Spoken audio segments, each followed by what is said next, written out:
Hey OTR fans, this is Greg from An Evening of Old Time Radio. An extremely unique radio show was Strange Wills. Running from 1946 to 1947 and starring film star Warren William, the show was based on actual wills by real people, with the names changed, obviously, to protect them. All of these wills were compiled by attorney Ken Crepine over his 10-year law career, and the most interesting and mysterious ones were chosen as episodes of the show. Now, another really neat thing about the show is the fact that it hit so many different genres, it was hard to categorize it. It was mystery, suspense, horror, drama, romance, even comedy, depending on which episode you're listening to. Now, the wills always have either a strange bequest, or they involve a search for missing heir, or some other unusual circumstance about them. Warren Williams starred as probate attorney Warren Francis O'Connell, and the stories were told through his eyes as the executor of the wills. And they always involved strange stories of strange wills made under strange circumstances. I really like this show, and I hope you do too. Thanks for watching.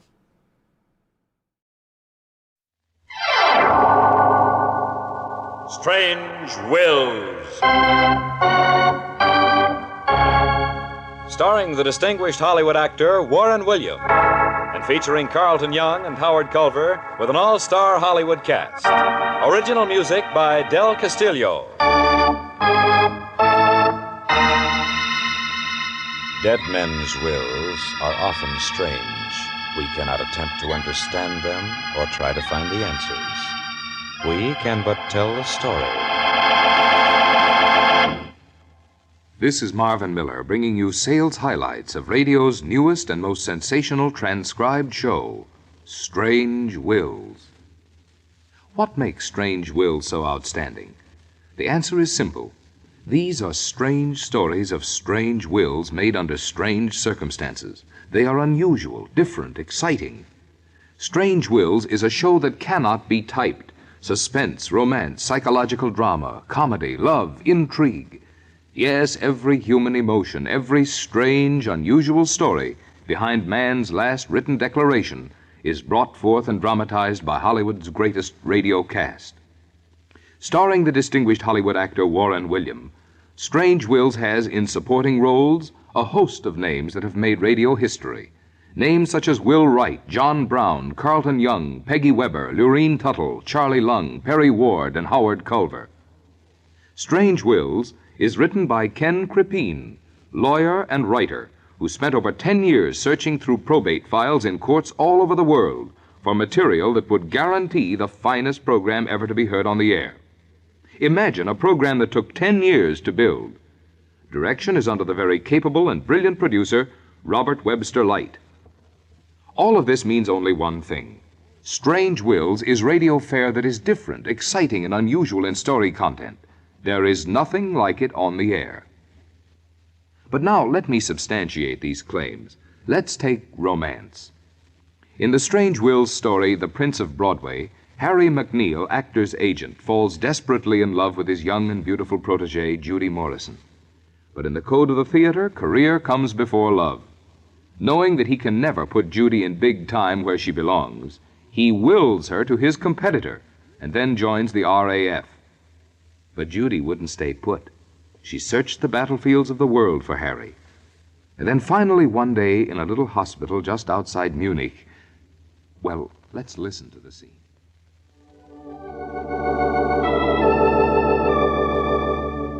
We have only about 60 patients. They are nationals of every country in the war. Are they all blind, Doctor? Most of them. But we have about 20 who are psychopathic cases. We are especially happy that you have come, Miss Morrison. You see, we have learned that musical therapy is very beneficial as a means of recovery. In many instances, our medical knowledge is of little value. Well, if you are ready... You come too, John, won't you? Of course, if I can be of help. Come this way, please. Our piano survived the war, but I'm afraid it's badly out of tune.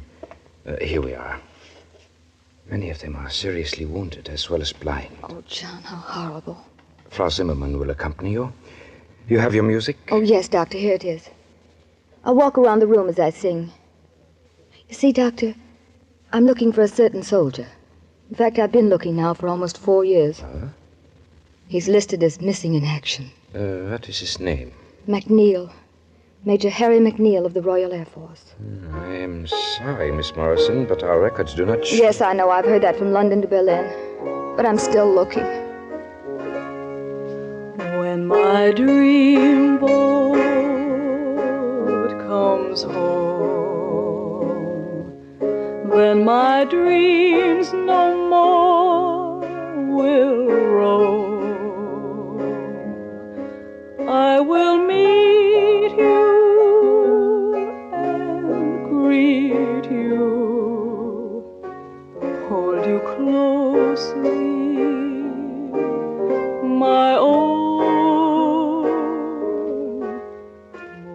Judy sang her heart out to those boys, just as she'd done month after month, year after year.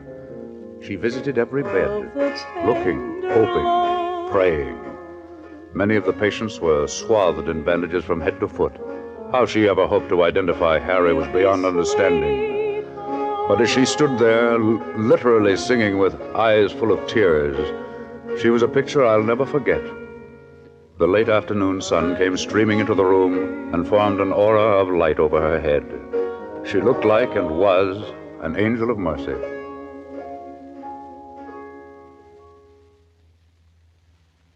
Like it? Well, who doesn't like love and romance? Now, let's switch over to psychological drama. It's the Strange Will story of Mad Concerto, the story of a girl who inherited $10 million from a wealthy admirer, if, a big if too, if she would live alone the rest of her life and never marry. Warren William, as John Francis O'Connell, probate lawyer, visits the home of his client for the first time. It is then that he sees Nadia Winter.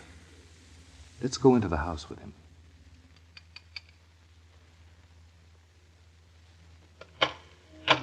Come in, please, Mr. O'Connell. Mr. Walker is waiting for you. He's in his study on the second floor. Thank you very much.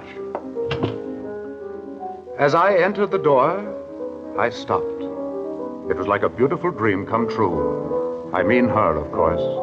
She was sitting at a concert grand piano, completely engrossed in her music.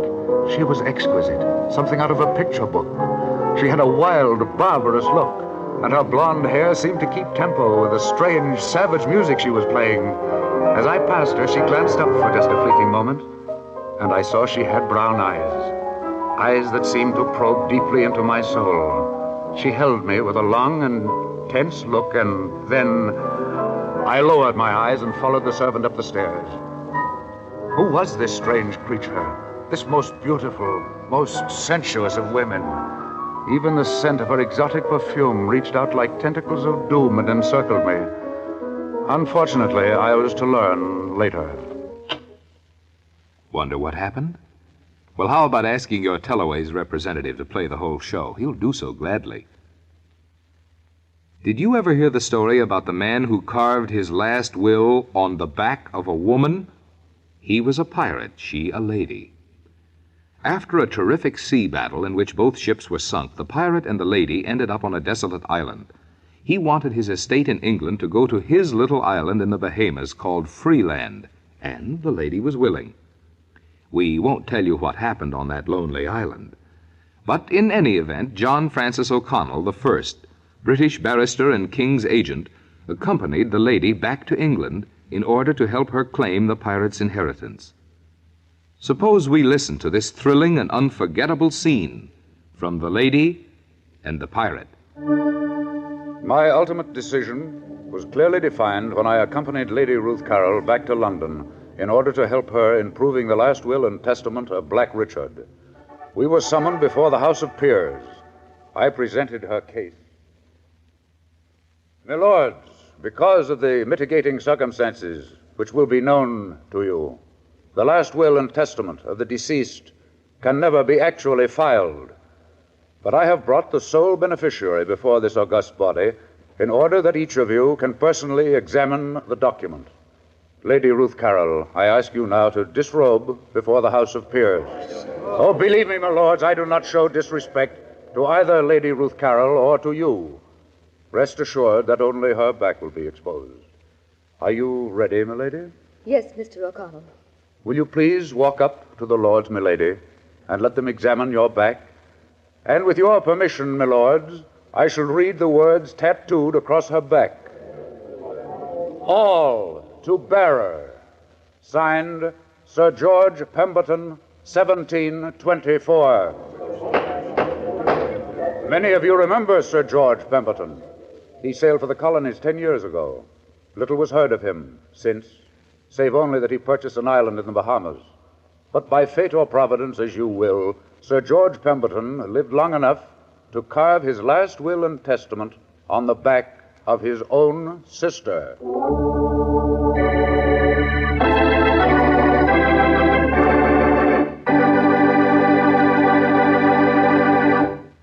Strange wills made by strange people. Yes, what entertainment, what a show. All the world loves a lover, and that's exactly why you will find the Strange Will story 7 Flights to Glory, one of the most beautiful, most poignant ever to be told on the air. Lucy Witherspoon, old, dominant, and willful, gave her son and only heir at law the choice of inheriting the industrial empire she had created or the sum of $5,000 and a ticket to Paris. Bob, her son, wanted to be an artist more than anything in life, more even than the millions of dollars his mother offered. And so he took the ticket to Paris. And in so choosing, he lost the love of his fiancée. Well, what happened? Leave it to John Francis O'Connell. He played a fast game to mend 2 broken hearts. Here is the final heart-warming scene in 7 Flights to Glory.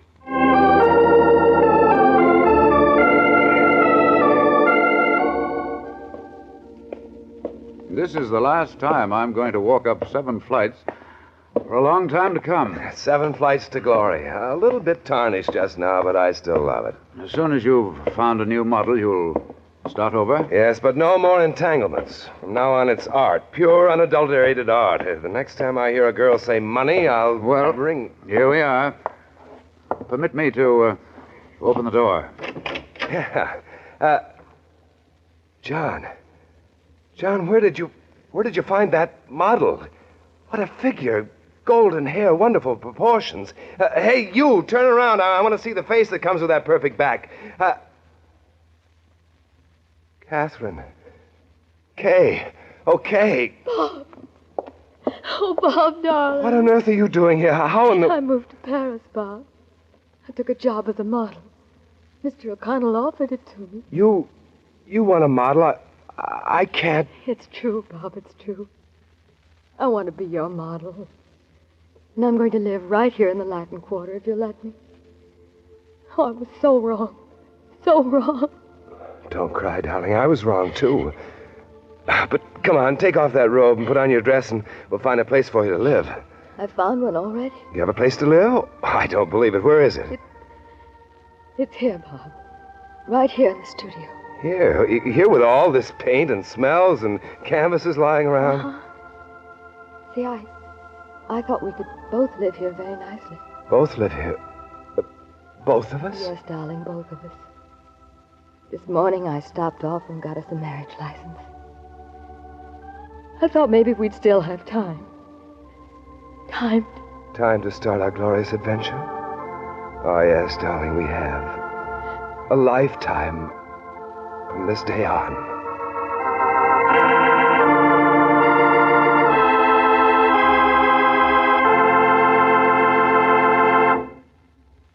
Do you like horror? Do you like stories about the moors of Scotland, deadly moors covered with fog, and the eerie sounds of strange moor creatures? Add to that a murder. All of these ingredients put together spell 30 minutes of exciting, never-to-be-forgotten radio fare. This unusual Strange Will story, called Midnight on the Moor, is replete with dynamic intensity that will keep you on edge until the murderer is brought to bay. Let's listen to a short scene from Midnight on the Moor. See how easily you can be transplanted from wherever you are to the fog-swept moors of Scotland and a funeral. Dear brethren, we are all gathered here this night at the Castle MacClanahan in the last tribute to the late departed Sir Walter MacClanahan.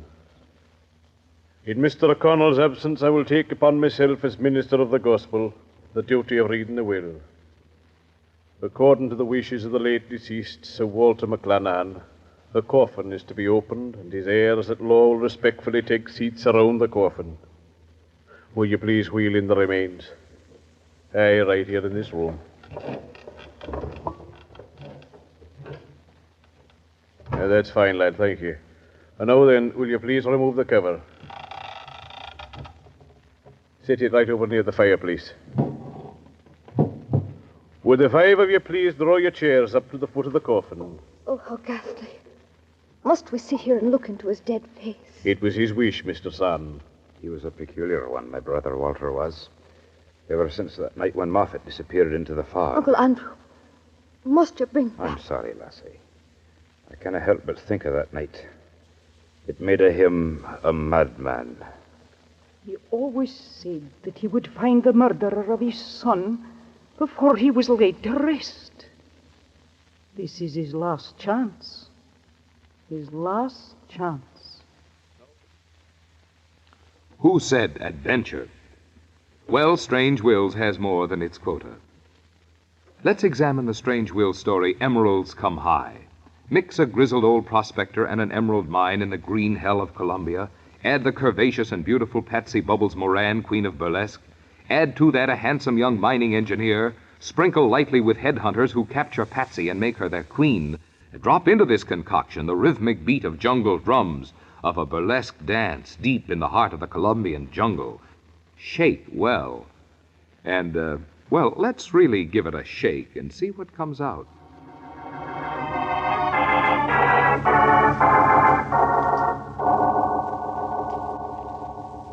Patsy Moran had disappeared as completely as though the jungle had swallowed her up.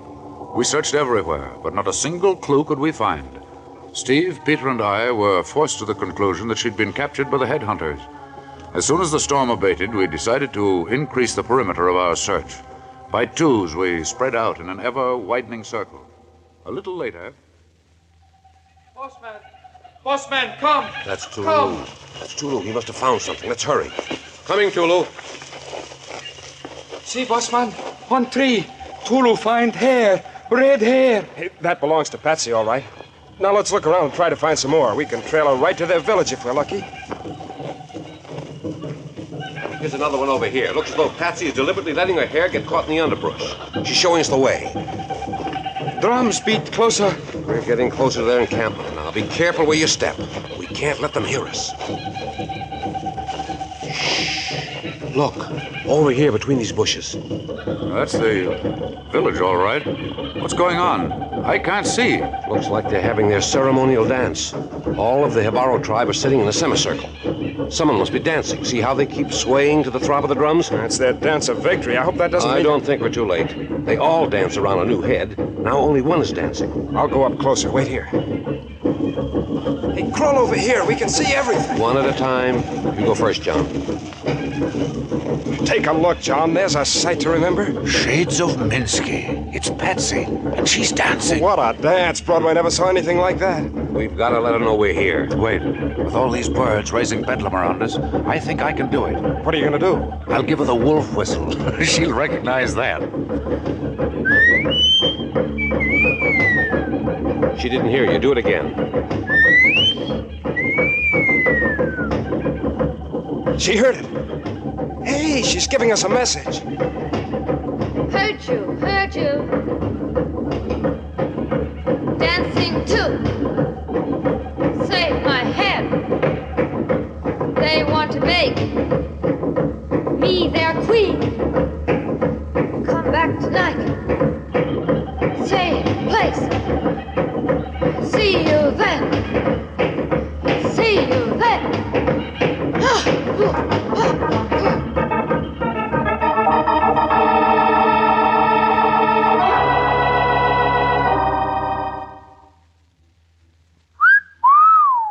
Say, I want to hear the rest of that one, too.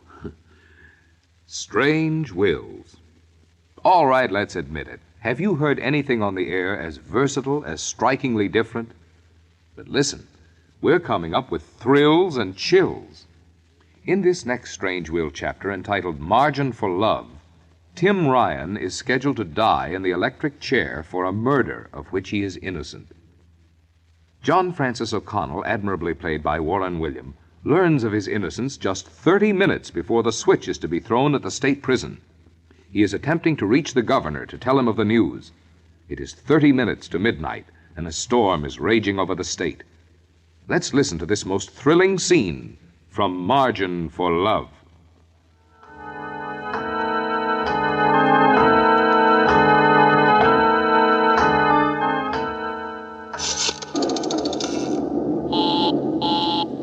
Busy signal? Why, I haven't even reached the operator.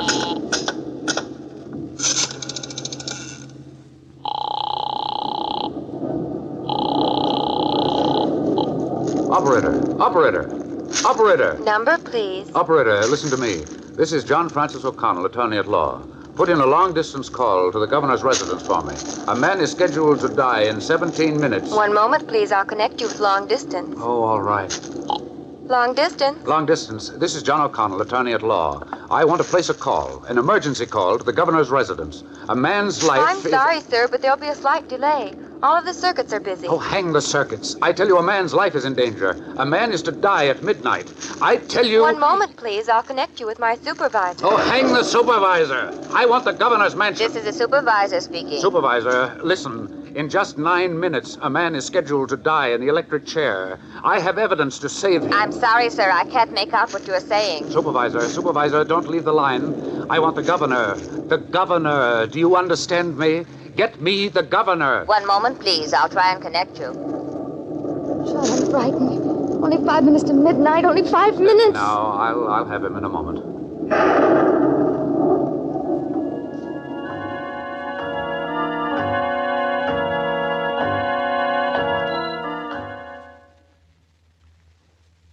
Well, for those who want to know what happened, contact your Teloways representative or write direct to Teloways Radio Productions of Hollywood.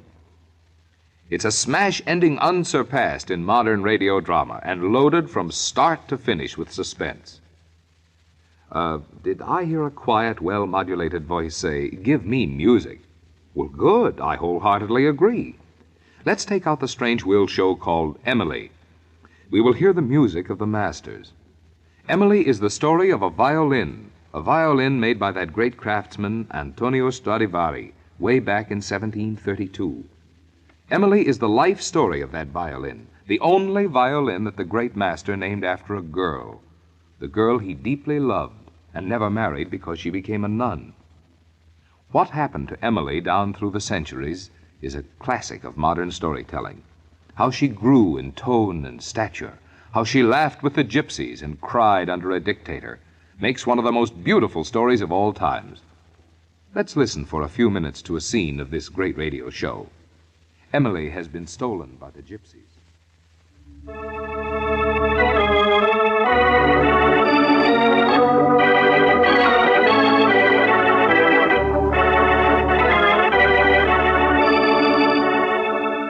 These were glorious days for Emily, and from the enchanted woodlands of Italy she traveled north through the Balkans, up through the forests of Russia, ever singing, ever living, ever growing. At night under the moon, the gypsies would gather round their campfires and sing their ancient songs of Romany. Emily pulsed with warmth and feeling. She must have loved the gypsies, and they loved her.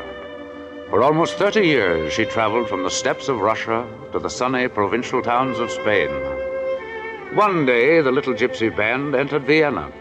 As was their custom, they wandered through the city singing songs, telling fortunes, and, of course, playing Emily.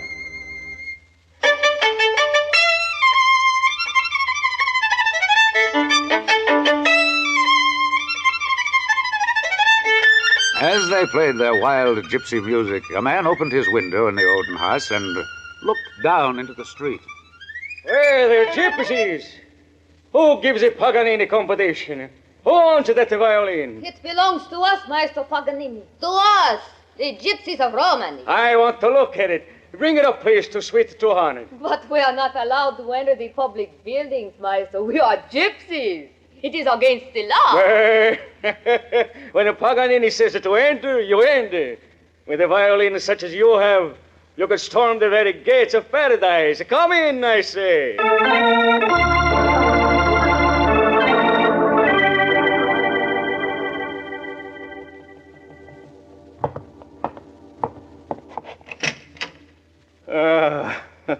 Come in, gypsy girl, come in.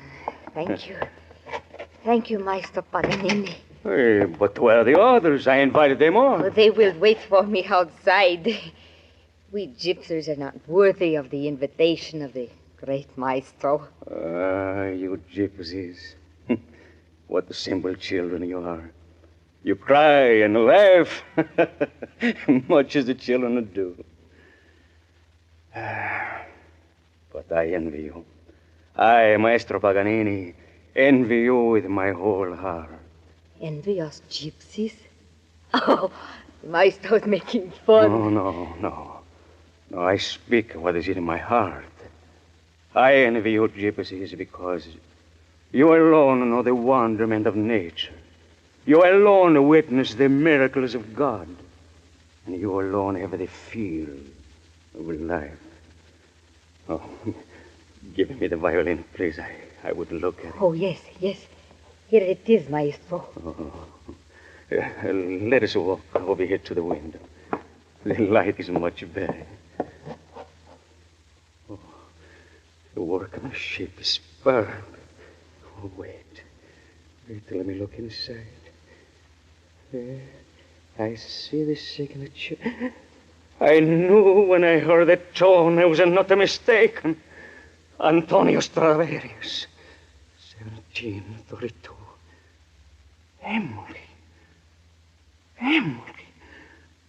Emily. So this is the violin that the whole world has been searching for. This is Emily. It's the greatest of all creations. Emily? Emily, I do not understand. This is the one violin Stradivarius named after a girl. They say she was his boyhood sweetheart before she came a nun. He never forgot. And he named his violin after her. And to think it belongs to us, the gypsies. But Maestro Paganini, Emily has been happy with us. She sings just as we do and cries, and she dances our gypsy dances, just as though she was born one of us. May I play it? Oh, Maestro, that would make all of us happy. Emily played by the great Paganini.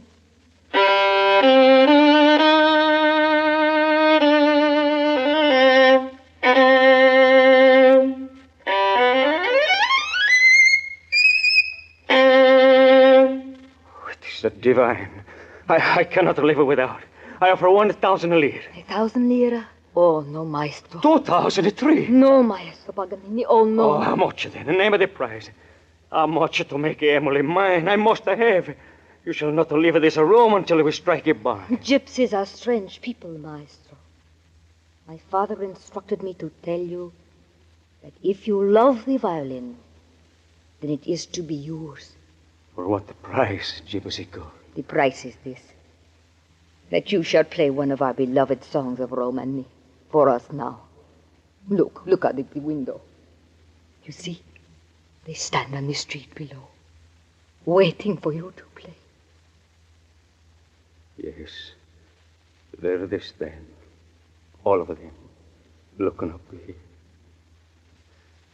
You see now, gypsy girl, what I meant when I said you gypsies were God's most beloved children.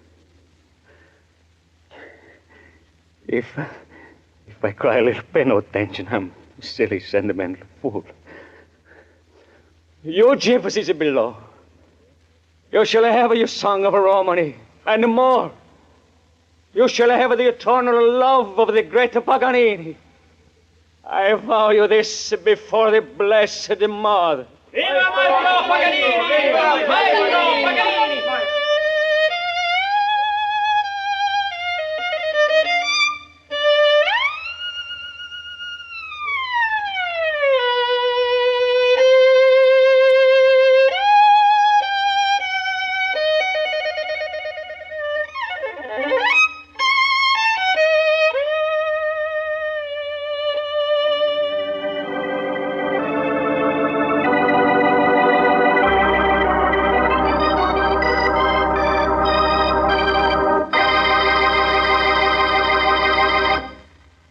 And now, ladies and gentlemen, what do you think of Strange Wills as America's top dramatic radio show? There isn't any type of client in cities large or small who wouldn't benefit from buying this exceptionally beautiful show. And as for listening audience, I promise you, once a listener, always a listener. For further information about Strange Wills, write or wire direct to Telaway's Radio Productions Incorporated, 8949 Sunset Boulevard, Hollywood 46, California. Or telephone Crestview 67238. Strange Wills may still be available for your market. I can only add that to assure yourself of Strange Wills, wire or write today. This is Marvin Miller saying, what is more strange, more fascinating, more exciting than the true stories of strange wills made by strange people? Strange Wills. Starring the distinguished Hollywood actor Warren Williams, and featuring Carlton Young and Howard Culver with an all-star Hollywood cast. Original music by Del Castillo. Dead men's wills are often strange. We cannot attempt to understand them or try to find the answers. We can but tell the story. This is a Telaway's feature, produced in Hollywood.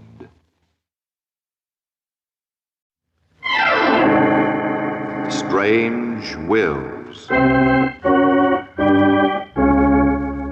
Stories of strange wills made by strange people, starring the distinguished Hollywood actor Warren Williams, and featuring Lurene Tuttle and Howard Culver, with the original music of Del Castillo. I devise and bequeath to my heirs the 7 deadly sins: pride, envy, hate, jealousy, anger, despair, and greed.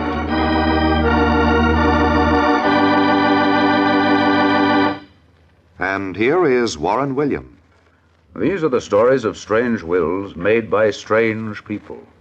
Men and women who defy and defile every moral law of respectability and decency to satisfy a mad desire, to right an imaginary wrong that burns like a raging fire in their shriveled souls. Strange Wills are stories based upon actual wills gathered from courts all over the world. Names, places, and time have been changed so that no reflection can fall on any person or persons, living or dead. Only the sin remains. Deadly sins that cry out from the depths of the grave for vengeance. You'll presently see what I mean, but first, a word from your announcer. And now back to Warren Williams as John Francis O'Connell in The Mad Concerto. This is the story of a woman who voluntarily became a prisoner of love because of greed. It's not a nice story, quite the contrary. Mad Concerto is the story of a beautiful woman who gave up every feminine and human desire for the power that goes with dollars. 10 million of them. It happened a short while after I'd begun the practice of law in an eastern city on the Atlantic seaboard. I remember I was standing near the window of my office, looking out over the myriad of skyscrapers. Oh, how I craved excitement. How I prayed for one case to pull me away from the small, inconsequential work that is a young lawyer's lot. Perhaps I prayed too hard because... Mr. O'Connell speaking. Mr. O'Connell, you don't know me personally, but many years ago I retained your father as my lawyer, and I have every reason to believe that I will find you just as sincere and trustworthy. Well, thank you, sir. Don't thank me. I haven't done anything for you yet. Yes, sir. Have you a pencil handy? Yes, sir. Mr... Then take this address down. 127 Kingsbury Road. Have you got it? Yes, sir, I have it. 127 Kingsbury Road. I want you here at 10 o'clock tonight. Come prepared to draw up a last will and testament. My last will and testament. I expect you to live up to every vow of privacy between client and lawyer. Oh, of course, sir. That goes without saying. Good. My matter is urgent and, well, let's say unusual. My name, Mr. O'Connell, is Walker. J.C. Walker. Good day, sir. Had I heard correctly? Walker? J.C. Walker? No, it couldn't be true. Why, J.C. Walker was one of the richest financiers in America. Retired, he'd lived abroad and had recently come home. Why, my prayer was answered. I was excited.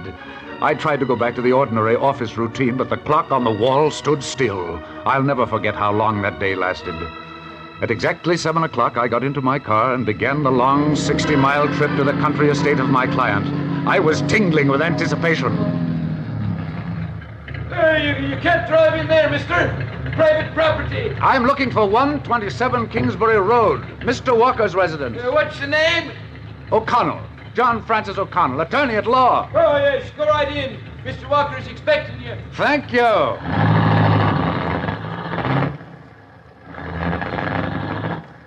I drove up the long driveway and stopped at the Walker Mansion entrance.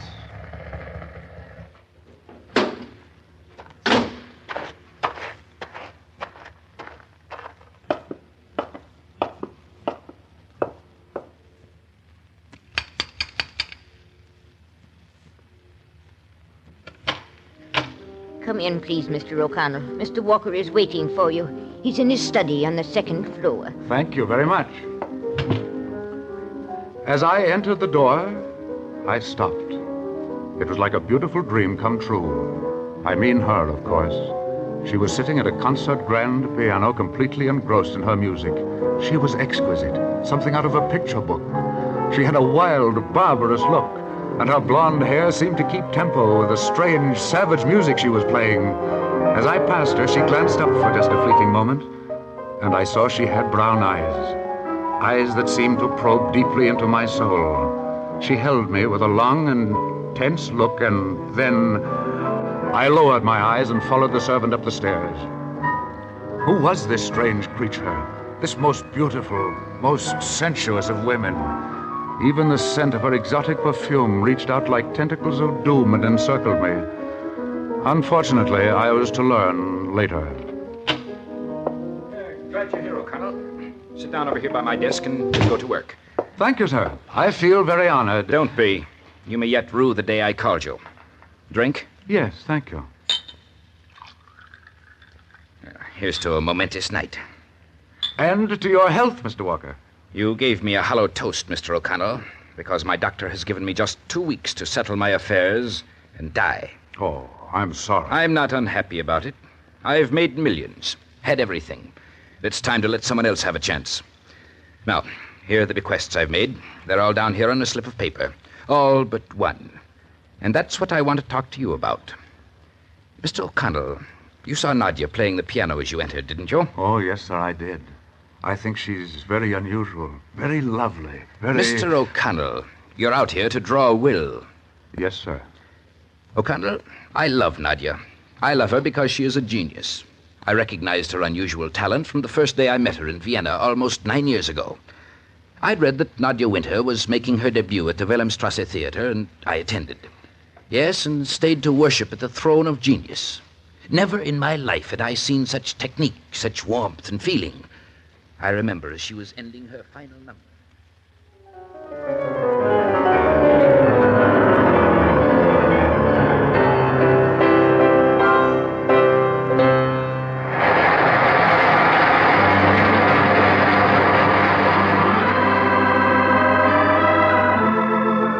I left the theater before she had taken her final bow and took the liberty of going backstage to make her acquaintance.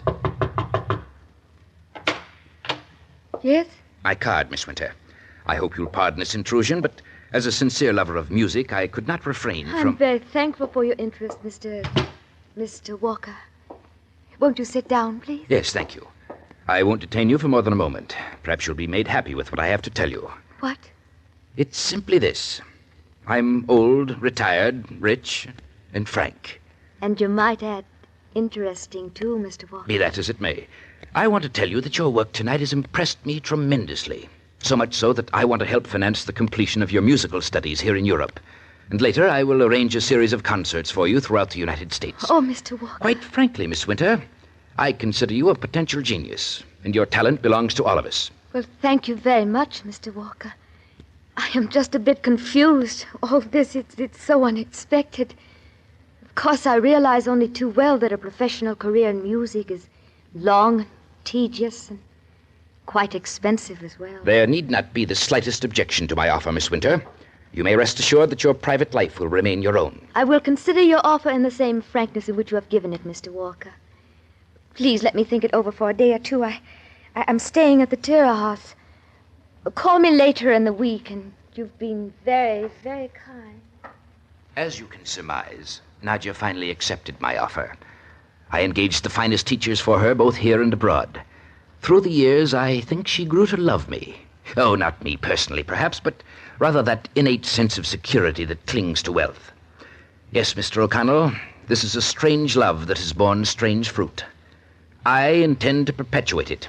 I want to die knowing that she will never love another man, that her every living breath will be devoted to her music and to my memory. Forgive me, Mr. Walker. I wish to withdraw from the case. Some other attorney... Nonsense, O'Connell. You're just infatuated with Nadia. All men are. It will pass. Nadia will see to that. Nadia has one weakness. She loves power, needs it in order to successfully concentrate on her career. I honestly think she would sell her soul for power in order to accomplish her goal. This is my only chance to hold her, and I'm going to do just that, even though it's from my grave. The last bequest in my will, Mr. O'Connell, is one to you for $10 million. To me? $10 million? $10 million to be held in trust by you for the use and benefit of Nadia Winter. She is to receive the entire income for the rest of her life, so long as she lives here in this house, alone, and never marries. But, Mr. Walker, you can't be serious. On the contrary, I was never more serious. This girl has one of two choices: to live in luxury the rest of her life, enough to satisfy her every whim and aspiration, or to fall in love and lose her genius.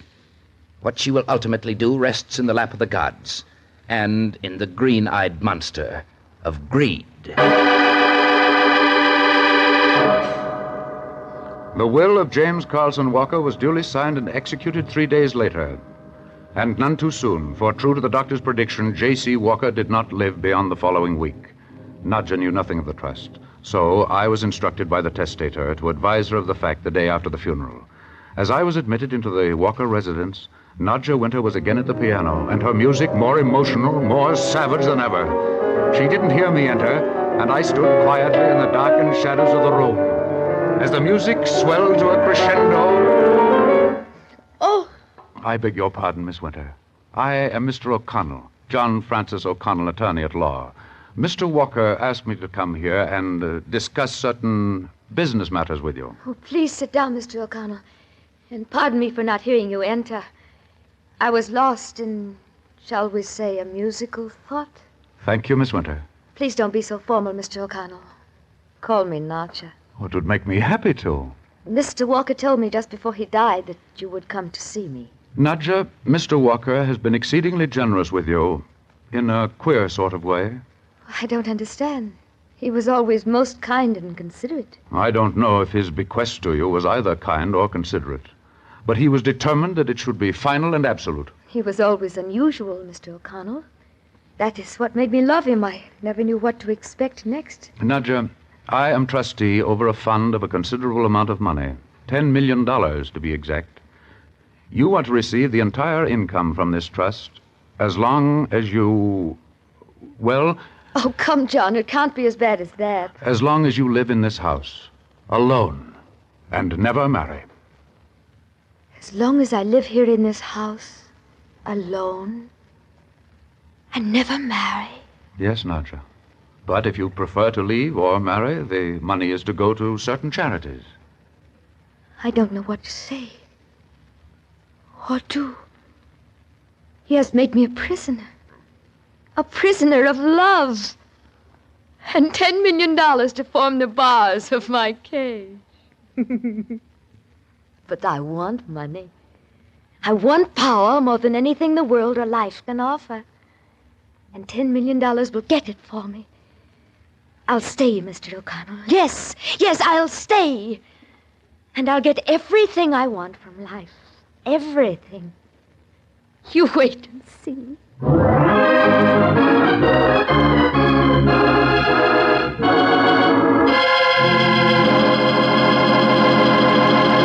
Part 2 of Strange Wills follows in just a moment. And now back to Mad Concerto and Warren William.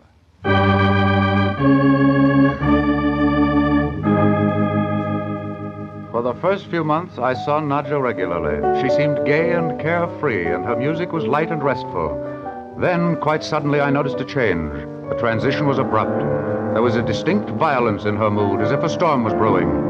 I decided to have a serious talk with her for more than one reason. Oh, John, I don't know what I'd have done without you these last 2 years. But why must it be for only 2 years, Nadja? Because that's the way I've taught myself to live. Never to look beyond the horizon.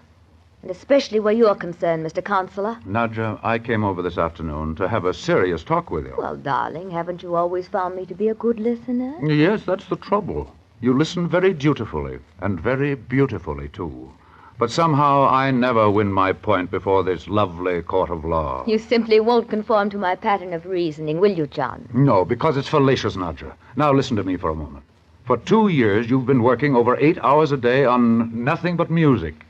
You've become a machine. Oh, why won't you... Give up my inheritance and marry you? You've said it 1,000 times before, haven't you, John? Yes, I've said it 1,000 times, but only because I love you, Nadja. I've loved you from the very first day I entered this house. I can't believe that your career is more important than a happy marriage, especially when you're forced to live alone. Alone like a prisoner in this house. I do it from preference only, John. You see, I don't think you understand my temperament. I am an artist. My whole life has been devoted to one principle, to forswear the world for music. Don't think I'm the first to do this. Oh, all the famous composers have sacrificed in one way or another their devotion to create. I am no different. I eat, sleep, and love, to be sure. But never for a moment do I forget why I am here. My music will one day be my monument. Your love for me, my affection for you, must remain secondary and without hope of fulfillment. But can't you see you've been changing, Nadja, and not for the better? Oh, John, don't you realize the hopelessness of Oh, us? darling, you're young and beautiful. Your money's a curse that's not only permeated your body, but is affecting your soul. I beg you, let me turn it over to charity. Marry me now, Nadja, before it's too late. Keep your career. I'll do everything in my power to help you reach your goal.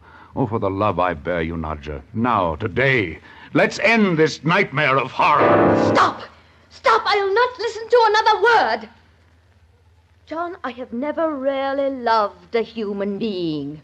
I have not the capabilities. I love only attributes in others.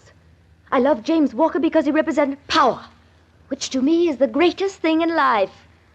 And you too, John, I have love for your kindness and your understanding. Sometimes I wish that... But it's useless to discuss it further. You are a lawyer retained by my benefactor to carry out the provisions of a trust. I will not ask for counsel or advice. My life is mine to do with as I choose. Hereafter you will mail my check, and I ask you not to come back until I send for you. I see I'm too late. Goodbye, Mr. O'Connell. Goodbye, Nadja.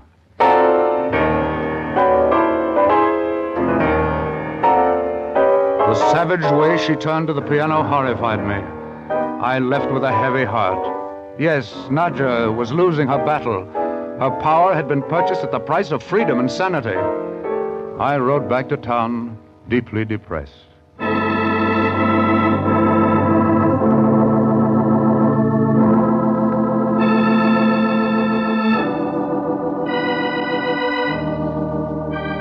I saw no more of Nadja for many years. 18 to be exact. Her check was mailed regularly, and I'd heard rumors to the effect that she'd entirely withdrawn into herself and permitted no one to enter her home. Even tradesmen were required to leave their wares on the steps. Then, early one winter morning, it must have been round 2 o'clock. Huh? Oh. Hello? Mr. O'Connell. Mr. O'Connell. This is Nadja Winter. Do you remember me? Oh, Nadja. You haven't once been out of my thoughts these many years. Come out right away, Mr. O'Connell. I have something of the utmost importance to discuss with you, and I want you to come alone. And please hurry. Please hurry, Mr. O'Connell. I'll be out there as fast as my car can get me there.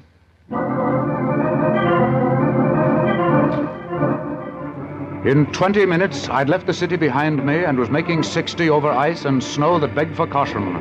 In memory, I was reliving the years.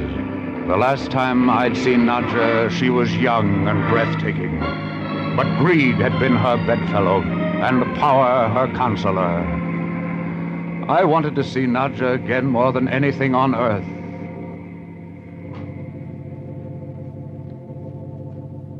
I left my car at the gate and trudged through the snowdrifts to the house. As I approached the once beautiful and ornate mansion, I could hardly believe my eyes. The front porch had crumbled. Even the steps had rotted away, leaving gaping holes in the foundation. The windows were broken, and the holes stuffed with paper. I climbed up and pushed against the door. It responded grudgingly to my touch. Nadja was at the piano, just where she'd been the last time I'd seen her. An old frayed dressing gown partially covered her gaunt, thin body. Her blonde hair, now streaked with silver, ran riot over her shoulders, looking like 1,000 coiled serpents. Suddenly, she turned and looked up at me, and then I saw her eyes. Their soft brown luminousness had turned to stark, cold madness. She held me in her stare much like a cobra holds its prey. The blood left my face. I was terrified by what I saw. Sit down, Mr. O'Connell. Things have changed a bit since you were here last, haven't they? Nadja, I'll call a doctor. You need help. Medical and spiritual help. No, Mr. O'Connell, I don't need help. I sent for you for a very special reason. As you know, years ago, I gave up the world and its pleasures for money and for power. I wanted money because it gave me a chance to create. I wanted power because it would make the world listen to my music. All these years I've created. My music lies here in these boxes. It will live after me because you are going to publish it. Tonight I am giving my last concert.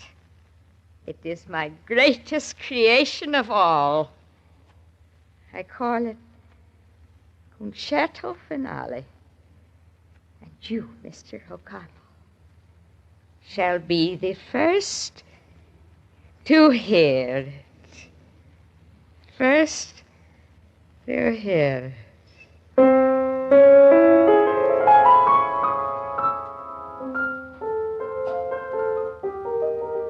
The music started out softly, tenderly.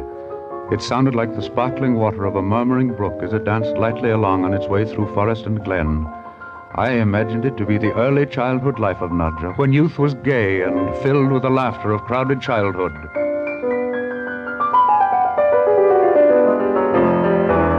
But in the next movement, I noticed a perceptible change. There were flashes of uncontrolled emotion breaking through to disrupt the calm tranquility of the theme. The tempo increased. The chords became discordant. It sounded like the cry of a distressed soul crying out for deliverance. Nadja was looking straight ahead, looking into the darkness and the gloomy shadows of the room. But I knew she was looking far beyond. She was reliving her life. And the poignant sorrows interspersed with happier moments had all been interwoven into this, the bitter end of her musical career.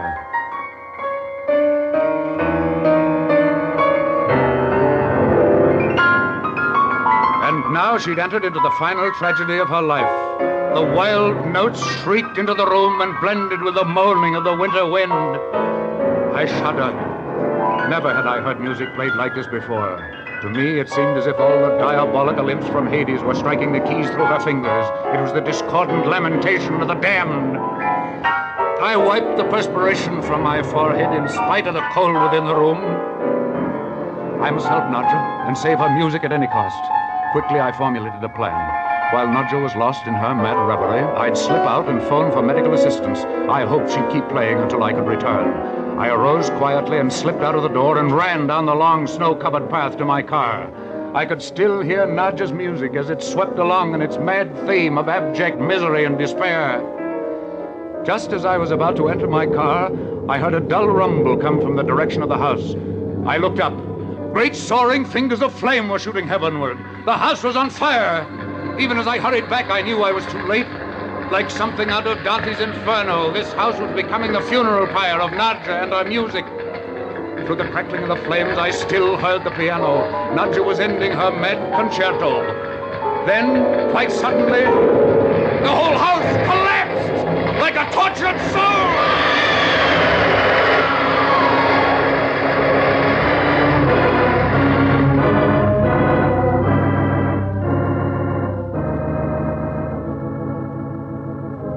And so ended the mad concerto. A girl genius, the lust for power, and the green-eyed monster of greed.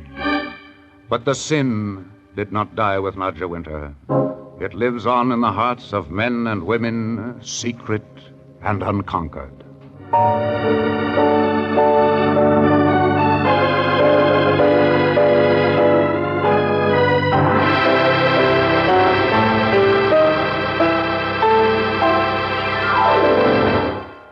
Warren William will be back in just a moment to tell you what the official records say about the probate cause of the Mad Concerto. But first, a message from our sponsor.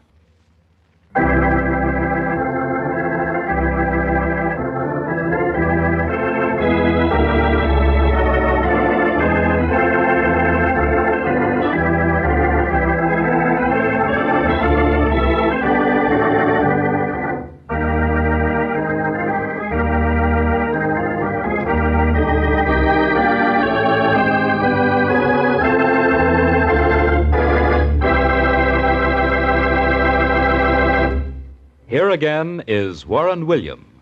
And the fire? The records simply say fire of unknown origin. Was it accidental? Could it have been a human sacrifice at the pagan altar of greed? Who knows? For greed is the cause of endless suffering. What would have happened to Nadja Winter, I wonder, if she'd been able to live a normal, carefree life and still retain her genius? Perhaps the two are incompatible. I don't know. Do you? Next week, I'm going to tell you the story behind one of the strangest wills ever written. We're all familiar with the splendid results of modern psychiatry. But when you mix a mad, covetous psychiatrist together with a lovely, beautiful woman who has a husband, well, you've got a situation. We call this unusual story, alias Dr. Svengale. This is Warren William inviting you to listen again next week. Strange Wills is written by Ken Crippin and directed by Albert Ulrich. This is a Teleways feature produced in Hollywood.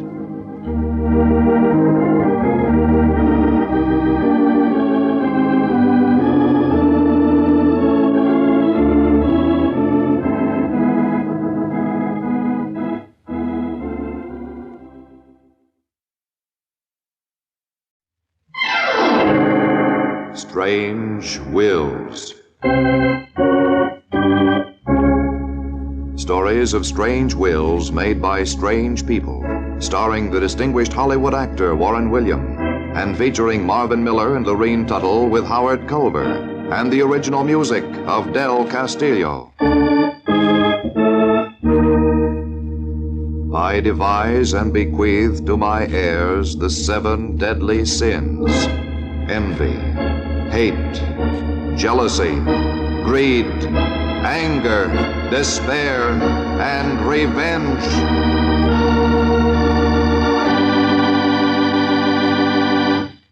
And here is Warren William. These are the stories of actual wills made under strange circumstances, often by strange people, who, frustrated in life, seek this means of self-expression to reach back from the grave to satisfy their secret passions or to seek the victory of a bitter revenge. Names, places, and time have been changed so that no reflection can fall on any person, living or dead. Only the last will and testament remains like a living monument to the eternal ego of man. You'll presently see what I mean, but first, I'd like you to hear a message from your announcer. And now back to Warren William as John Francis O'Connell in alias Dr. Svengale. This is the story of a strange triangle. The sordid story of a man who saw his young and beautiful wife slowly fall under the spell of a mad and evil genius who covered his sinister acts under the guise of psychiatry.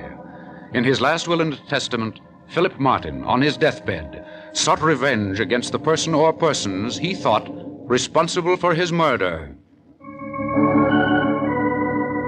I remember it all began on a lovely spring morning. Everyone should have been at peace with the world, but...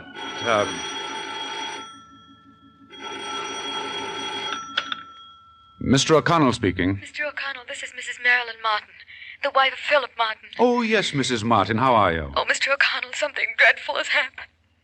Philip has had a horrible accident. Oh, I'm sorry. He's here at the Good Samaritan Hospital. He keeps asking for you. Can you come over, Mr. O'Connell? Of course, I leave at once. Oh, thank you, thank you. I'll be waiting in the lobby for you. But hurry, Mr. O'Connell. Please hurry. I'll be there as soon as possible, Mrs. Martin.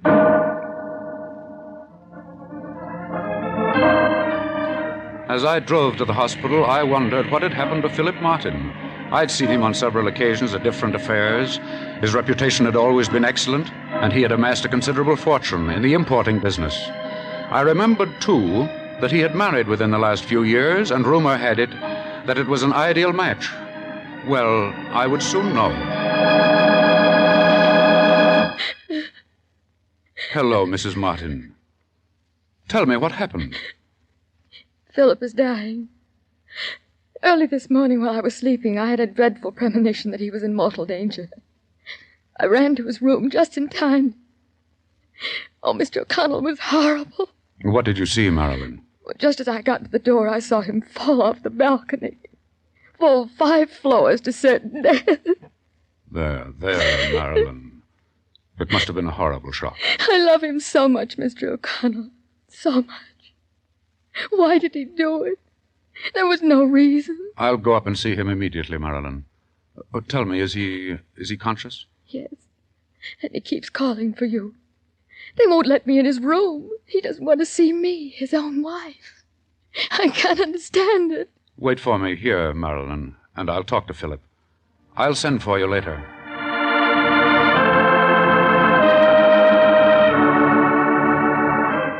But at the deathbed of Philip Martin, I heard a most unusual and amazing story. I tell you, John, I did not jump off the balcony purposely. It was her voice that made me do it. She wanted to get rid of me. No, take it easy, Philip. What do you mean? They wanted to get rid of me. I know it. I know it. Who are they, Philip? Marilyn, my wife, and that doctor she's been seeing, that psychiatrist. Please, Philip. Please, start from the beginning. Last night, when I was sleeping. Philip? Do you hear me, Philip? I hear you. Philip? I'm calling you. Follow me, Philip. Follow.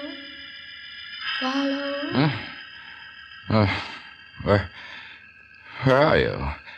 Walk to the balcony, Philip. To the balcony. Marilyn, is it you? Open the door, Philip. Open the door. Marilyn? Where are you? Walk out, Philip. Walk out here. I'm waiting for you, Philip. Waiting.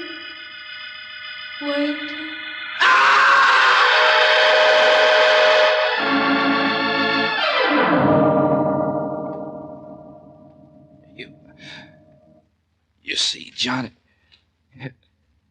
it was Marilyn's voice I heard that drew me out to the balcony. But I fooled him. I didn't die. I've lived long enough to change my will, to revenge myself, John. Here. I took the piece of paper he handed me. It was the last will and testament of Philip Martin, laboriously written as he lay dying. In it, he had made the most serious accusations against his wife. He had set up a trust, naming me as executor, which limited Marilyn Martin to a nominal monthly allowance. Time was of the essence, so I hurriedly called in 2 nurses to sign as subscribing witnesses, and the last will and testament of Philip Martin, in which he named his wife as his murderer, was signed just minutes before he died. That night, alone in my study, I looked over the will and reviewed my conversation with the late Philip Martin. Were his accusations true? Was his wife guilty of his murder? Well, there was only one way to find out. I called upon Mrs. Martin. Her exquisite beauty was still visible, in spite of the tragic lines the events of the last few hours had etched on her face. That she was suffering from some deep emotional strain was obvious. As I looked at her, I found it hard to believe that she was the heartless murderer her husband believed her to be. Please be seated, Mr. O'Connell. Thank you. I promise I won't keep you a moment longer than is absolutely necessary. But there are a few facts I must know before I file your husband's will. I shall be glad to help you in any way I can. Mrs. Martin, your husband died believing that you were the cause of his death. Oh, no. And that you had an accomplice. Unless you can be cleared of these accusations, which Philip Martin made against you on his deathbed, you may be accused of his murder. Murder? Murder? Surely you don't believe me. He swore it was your voice that led him to the balcony, Marilyn. A deathbed statement of this nature cannot be taken lightly. My voice? My voice led him to the balcony. Oh, no. No, I loved him. Why should I destroy him? Frankly, I don't know. But for your sake, I've got to find out, and quickly, before Philip's will is filed for probate. Marilyn, I'm going to ask you one question. I want it answered honestly and truthfully. Are you in love with a certain doctor, a psychiatrist you've been seeing lately? In love with Dr. Cosmo? Oh, nothing has been further from my mind or my heart, believe me, Mr. O'Connell. Your husband sincerely believed that you and this Dr. Cosmo conspired with malice aforethought to kill him. Oh, how horrible. Nothing is further from the truth. He did attempt to. But let me tell you the whole story. Perhaps then you'll understand. About 3 months ago, I saw him for the first time. I was nervous, troubled at the time. Someone told me his methods were unusual, but effective. So, on the spur of the moment, I went to his office.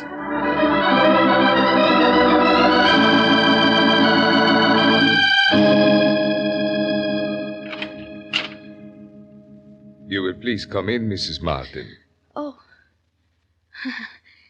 this room, it's so weird. Oh, no, not at all, Mrs. Martin. When you understand it. It is my laboratory. It's so unusual. It's so... You will find, Mrs. Martin, that in this room one sheds inhibitions, fears, and complexes. But why such strange things in the room? Everything has its purpose, Mrs. Martin. These purple drapes, an outlet for your hidden emotions. The marble bust of the Madonna and the golden votive lamp offer release to the religious complex inborn in every human heart. The marble couch, here one rests while the mind journeys to the realm of peace eternal. And the music? Well, you will learn that music, properly applied in conjunction with hypnosis, recreates a new life. Yes, it will open for you a beautiful new world that you will not forsake, my dear Mrs. Martin. A world that will bring peace to your troubled mind. Everything you say sounds logical, I guess. Perhaps necessary. And yet, it makes me shiver. Oh, please do not be frightened. There is no need for alarm, I assure you. You are about to become a living part of a great miracle. One that you will never forget as long as you live. And now, if you are ready. Of course. What must I do? Lie down, please. Here on this marble couch. Like this? Yes. Now, place your arms straight down alongside your body. So. Directly in line with your vision, you see a clock. See how the pendulum swings back and forth. Back and forth. Back and forth. As I play the organ, you will watch the pendulum closely. Do not take your eyes from it even for a moment. Yes, Doctor. You are the evening star. You are the scent of jasmine, of frankincense and myrrh in the chalice of love. Your mind, your every thought shall be attuned to the unselfish love of the Master. Open the door of your subconscious mind that I may enter. For I am truth. I am light. I am love. Your eyes are closed. You are asleep. Tell me, whom do you see? I see only the Master of truth, of light, of love. Your ears are sealed to earthly sounds. What then do you hear? I hear only the thoughts of the Master. Then arise and go. For I shall speak to you across the deathless void, and you shall answer me. Yes, you shall answer me.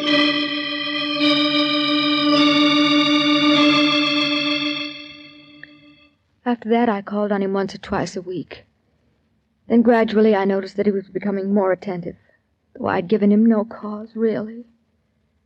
I knew he was in love with me, and I realized, too late, that our association must end. I saw him for the last time the day before Philip died. He had been playing for me.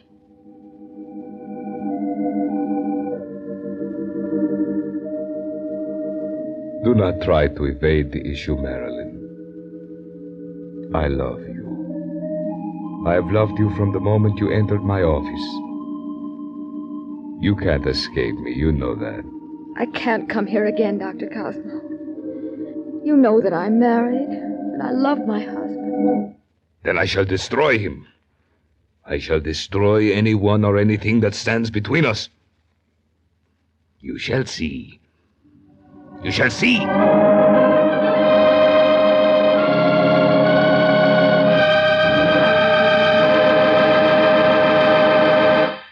We will continue with Alias Dr. Svengali in just a moment.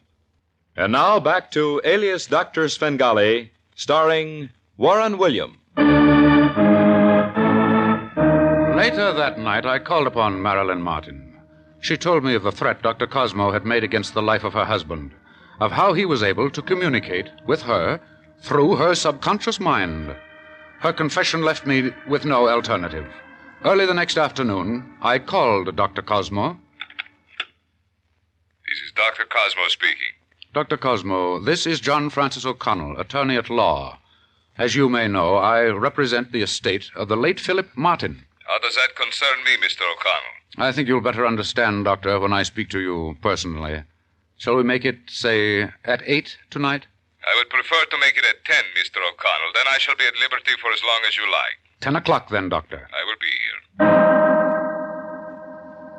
I wondered what the expected meeting with Dr. Gregory Cosmo would lead to. My evidence against this man was purely circumstantial. Just what had he actually done? Who would believe him capable of directing his thoughts through the subconscious mind of a second party, Marilyn, and will her to lure her husband to his death? Yet I knew that in this man lay the key to the strange mystery surrounding the death of Philip Martin. Was the man mad? I expected anything to happen. At exactly 1 minute to 10.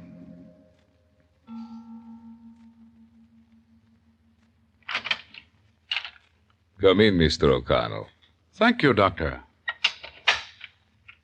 I'm taking the liberty of locking the door so we won't be disturbed. Come this way, please. We shall go directly into my private laboratory. You will perhaps find my laboratory a bit unusual, Mr. O'Connell. It is arranged for the development of advanced thought in modern psychiatry and hypnosis. Madonna, the golden votive lamp, marble couch, yes. Everything is here just as she described it to me. You are referring to Mrs. Martin, I believe. Eh? Why, yes, Doctor. She's one of the most beautiful women who've ever come to my office for help, Mr. O'Connell. Won't you sit down here, please? Here, facing the organ. I shall play for you as we talk. I find music very soothing to the body as well as to the mind. You are surprised, are you not, to see that my methods of advanced psychiatry call for such an unusual setting? Quite frankly, Dr. Cosmo, nothing you do surprises me. I acknowledge you to be the master craftsman you are of psychiatry. But when psychiatry leads to murder... Murder? What do you mean? Dr. Cosmo, there's not the slightest doubt in my mind but that you are directly responsible for the death of Philip Martin. And if you like, I'll tell you exactly how you brought it about. Please do, Mr. O'Connell. You flatter my capabilities, but I shall find your story interesting nonetheless. There must always be a motive for murder, Doctor, and you had not one, but two. You were in love with Marilyn Martin. And secondly, you are greedy for the money you thought would be hers at her husband's death.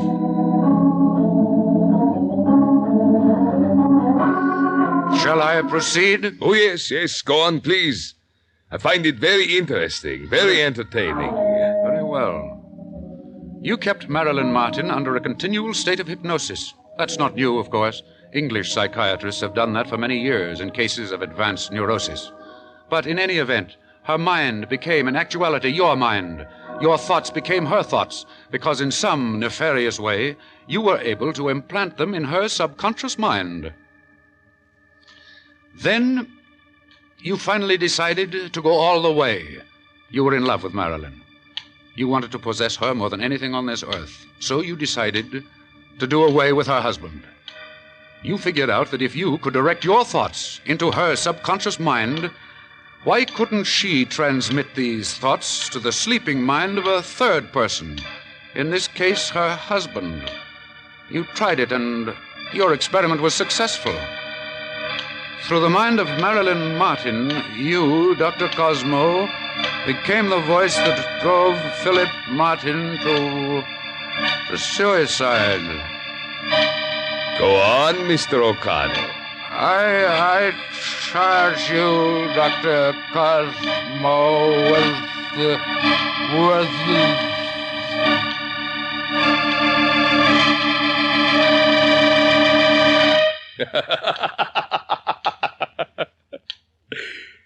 You can't move, can you, Mr. O'Connell?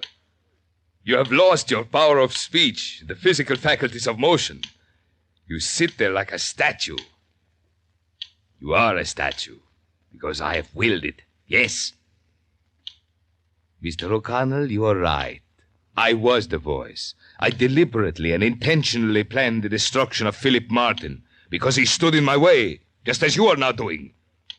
I love Marilyn. I love her beyond anything this world can offer. I shall have her, too. I am the first to have successfully transmitted thought through the subconscious to a third person. The mind, Mr. O'Connell, just like atomic energy, is on the threshold of great discoveries. Its potentialities are unlimited. If I can send one person to his death, why not many? Why not entire nations? The $1 million, is nothing to the money and power I shall have. With my knowledge, Mr. O'Connell, I can rule destiny and the world. Now I shall give you a practical demonstration of my power. but you will not live to tell about it. My music, the pendulum before your eyes, which you are watching subconsciously, my power of concentration have hypnotized you. Now I am going to send a new thought to your subconscious mind, Mr. O'Connell. And you will act upon it. Walk to the desk. Walk to the desk. Open the drawer. Open. Take out the gun. Take out the gun. Place the forehead. Place gun to forehead. Forehead.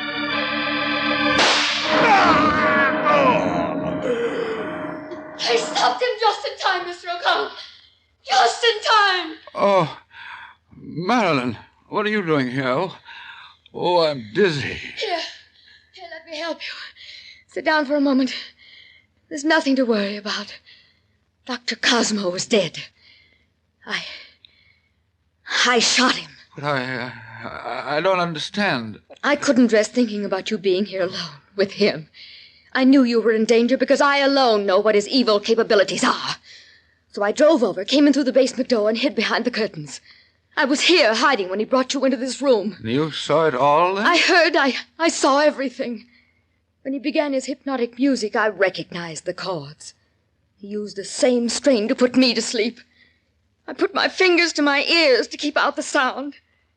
Through the curtains, I saw you walk to the desk, open the drawer, take out the gun, and place it to your temple. And then I shot. I shot. And with that shot, you not only avenged the death of your husband, Marilyn, but you ended the career of this monster of evil, Gregory Cosmo, alias Dr. Svengale. Let his memory remain as a lesson to all future Svengales that human rights cannot be usurped or violated to further their mad plans and aspirations.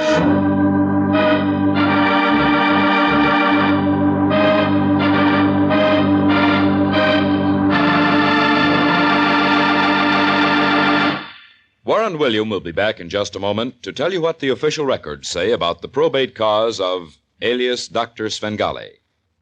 Here again is Warren William. A coroner's jury completely exonerated Marilyn Martin of all responsibility of the death of Dr. Gregory Cosmo. The last will and testament of Philip Martin was duly admitted to probate, and Mrs. Martin is receiving the full benefits of the trust estate set up for her under the terms of the will. Thinking back, as I often do, upon the strange life and career of Dr. Cosmo, the question frequently arises in my mind as to where genius ends and madness begins. For this man was a genius in an evil sort of way. He was one of the first to realize the potential greatness of the human mind. It's too bad, isn't it, that he couldn't have directed his research along lines that would have helped humanity instead of trying to destroy it. I wonder where the answer lies. I wonder.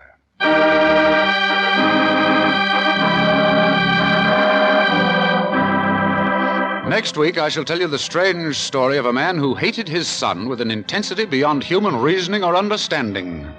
Not content with cutting him off in his will with $1, he reached out from the depths of his grave in a sinister effort to utterly destroy him. Did he succeed? Well, for the answer, I invite you to listen in next week to this amazing story about a last will and testament. It's called Black Interlude.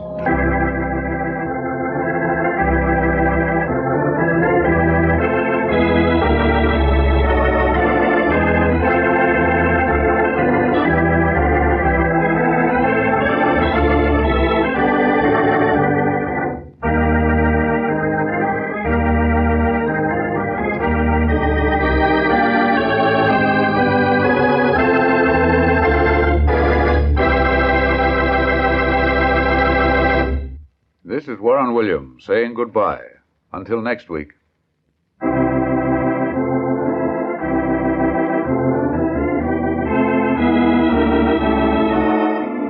Strange Wills is written by Ken Crippin and directed by Albert Ulrich. This is a Teloways feature produced in Hollywood.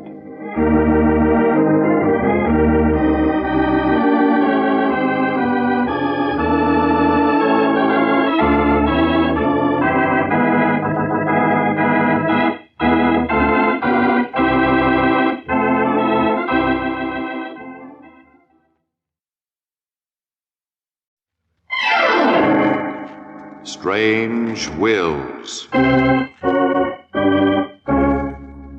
Stories of strange wills made by strange people, starring the distinguished Hollywood actor Warren Williams, and featuring Marvin Miller and Lurene Tuttle with Howard Culver, and the original music of Del Castillo.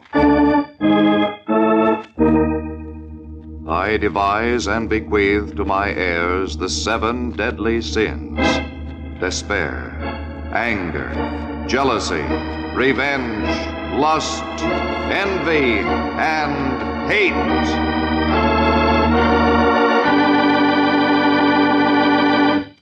And here is Warren Williams. These are the stories of strange wills gathered from probate courts the world over. Many of them, written on deathbeds or under highly emotional circumstances, clearly show that the writers of the wills use this last chance of self-expression to vindicate within their own hearts the flagrant sins of omission and remission made during their lifetimes. Names, places, and time have all been changed in order that no reflection may fall on any person or persons living or dead. From the dusty vaults of the probate court, we bring you documentary proof of the old adage that man is the strangest of all creatures. You'll presently see what I mean. But first, I'd like to have you listen to a few words from your announcer. And now back to Warren Williams as John Francis O'Connell in Black Interlude. Of all the sins that live within the human heart, none is so deadly, so lasting as hate. Unchecked, it bears the bitter fruit of mental and spiritual annihilation, nor does it always end with death. Its vibrations reach out of the grave like the tentacles of an octopus in a last effort to win the final victory of a bitter revenge. Why did Francis X. Blair hate his only son, Paul, with a hatred as intense and boundless as the elements? The reason is as old as Eve. Francis X. Blair, rich, handsome, and a widower, and his son, Paul, were both in love with the same girl. Francis X. Blair had been my client for nearly 10 years. He was dominant, relentless, and headstrong, the kind of a man who took what he wanted no matter what the hurt. Paul was like his dead mother, shy, sensitive. His talents ran to the literary. How he ever managed to take the lovely and beautiful Phyllis Lamar away from his father, I'll never know. But insiders told me that it was just a case of love at first sight. Everyone who knew about it was anxiously waiting to hear whom her final choice would be, father or son. And then one cold November night, Francis X. Blair invited me over to his penthouse apartment to discuss his will. I knew that something extraordinary was about to happen. Telling me to be a good loser, John, may be the conventional thing to say. But unfortunately, I've never lived in the conventional manner. Oh, why can't you forget and forgive them both, Francis? After all, Phyllis has made her choice, and while she may prefer Paul as a husband, you can still have her as a daughter. I'm sorry that I can't agree with you. I consider my son in the light of a thief. A love thief, if you like. But the fact remains that he deliberately took away from me the one thing in my life that I cherished most highly. I would have preferred it if he had robbed my safe. It would have been more honorable. He's got to pay for his sin, and she will pay for her folly. Why don't you sleep over it for a few days, Francis? I'm sure that with sober reflection... It won't be necessary. I have made my final decision. From this day on, my son is disinherited. I want you to redraft my will, cutting him off with $1. But surely you aren't serious. Paul is just out of school a few years. He isn't equipped... Let him starve, then, and the girl with him. She'll come crawling back to me on her knees one of these fine days, begging my forgiveness. Francis, I beg you not to be hasty. I'm sorry, but it's too late. I hate Paul Blair as I've never hated another soul, living or dead. I want him to suffer, just as he has made me suffer. I'll hate him until my dying breath. And if I can, I'll go on hating him from my grave. And this is the last time I will ever mention his name again, as long as I live. Nor did the next 2 years bring a change of heart. Francis X. Blair grew more bitter day by day, if such a thing was possible. His will was prepared and executed according to his wishes. But I still hoped that before he died, he would relent and repent. Paul and Phyllis, meanwhile, were quietly married and were living in a small furnished apartment on the outskirts of town. On the night of their first wedding anniversary, they invited me to dinner. And I want to offer my congratulations on this, the first year of your happiness together. And don't think we haven't been happy, Mr. O'Connell. Paul has been wonderful. Well, I had to make up in some way for all the millions she lost by not marrying Dad. Oh, hush with such talk and nonsense. No, how is Dad, Mr. O'Connell? You know, I haven't seen or heard from him in almost 2 years. Tell me, has he softened any? I'm afraid not, Paul. In fact, he's more bitter than ever. Of course, there's always a chance, always the possibility he may... We don't want any chances, do we, Paul? We have our own plans now, our own dreams, too. I think good comes out of everything, Mr. O'Connell. If Paul hadn't been disinherited, do you think he would ever have taken a job as a reporter? That's where he learned to write. And I agree with you, Phyllis. I think Paul has a brilliant future as a writer. One day, with you behind him, he'll... Oh, everything would be fine if Dad would only forgive me. I know it sounds foolish to you, Mr. O'Connell, but his continual hatred for me is preying on my mind. You see, I've never hated... And the thought of someone hating me, well... I'm sure you feel badly about it, Paul. But you see, you wounded your father's ego. That's a dangerous thing to do to anybody. I've told Phyllis this before, and she laughed at me, but I want to tell you too, Mr. O'Connell. Sometimes I imagine I hear my father laughing at me. Laughing as though he expected something to happen to me, something... Oh, please, Paul, get that thought out of your mind. Nothing that your father can say or do will change anything. Our lives are our own. We're the masters of our own destinies. Voodoo, witchcraft, and superstitions are obsolete. When next you see Francis X. Blair, Mr. O'Connell, please ask him to stay out of Paul's dreams. He may not know it, but I'm getting a problem child on my hands. But I never saw Francis X. Blair again. That is, alive. He died in his sleep just 2 days after my visit with Paul and Phyllis, and he had neither forgiven nor forgotten. I attended the funeral and sat with Paul and Phyllis. Paul looked disconsolate, discouraged that the hatred in his father's heart was being carried to his grave.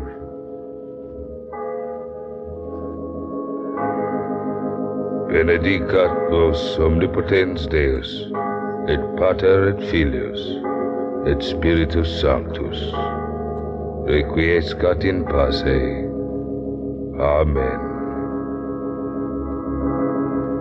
As the little funeral procession walked slowly out of the church, I wondered if this was to be the end of hate. Surely death would be the great healer. Had not the late Francis X. Blair done enough hurt to more than compensate for his lost love? Well, I thought so.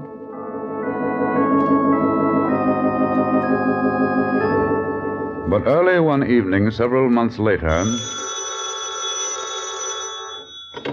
Yes?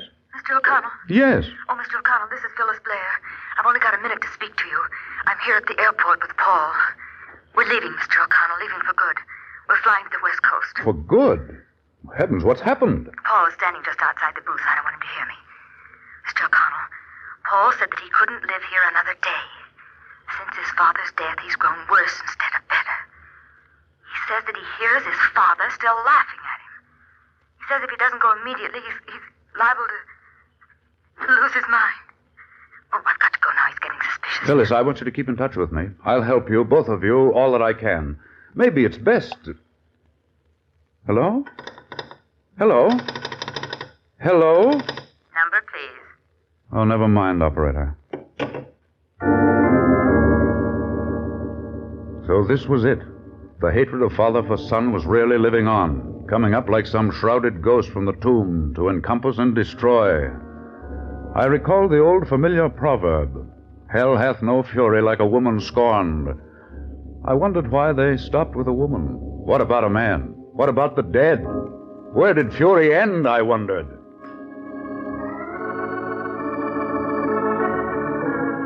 A few months later, I received my first letter from Phyllis. The change had done Paul good. He'd turned to freelance writing and was concentrating on radio scripts. They were building their lives anew. Yes, it was a long way from the grave of Francis X. Blair to the West Coast. Long enough, I hoped.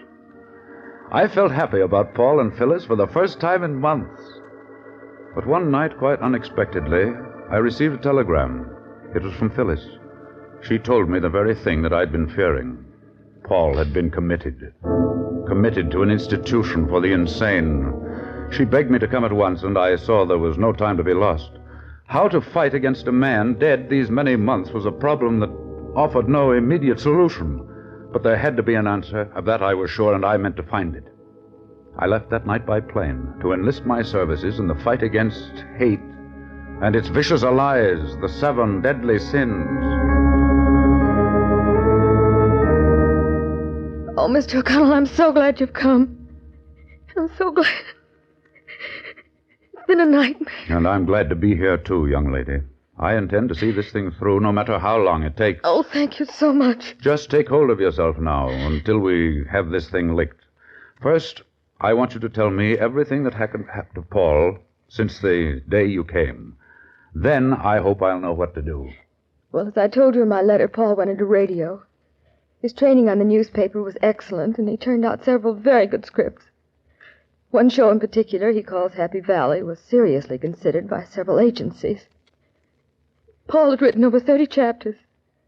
You see, it's a daily serial about a disabled war veteran who comes home, and the story he tells about his readjustment into a normal society. What happened to it, Phyllis? He had a meeting 2 weeks ago at the agency. As I understand it, several people were present. Directors, actors, and the man who was to sign Paul to a contract, a Mr. Henley, the agency's producer. He took Paul into his private office. Everything was going along nicely. They were about to come to an agreement. I've gone over your scripts very carefully. You've got a fine show here, Mr. Blair. I've had the staff read it, and they all liked it. Well, thank you very much. Very much, Mr. Henley. You don't know how I appreciate all this. Don't thank me. I'm a businessman. I'm not doing this out of sympathy. You've come up with something we like, and it's a deal. I'll have my secretary draw up the contracts. 5 shows a week, 52 weeks, with an option for renewal, and you'll receive $100 a show. That's the minimum scale, I know, but still a lot of money. Well, that sounds good to me, Mr. Henley. I'm ready to sign. No, excuse me. Surely. Henley. What? Called off. Why does he have to get a sore throat when he's singing for us? Tell him I'll fly east today. Tell him to meet me at the airport. Yes, I'll leave here in about an hour. He can't do that to me. Hey, Blair, I can't sign your contract today. I've got to rush east. Come back next week. I'll have my secretary get in touch with you. See you later. I'm sorry, Mr. Blair, but it just can't be helped. And so, Mr. O'Connell, that's how it ended. Paul didn't say anything when he came home. He retired early. And sometime during the night...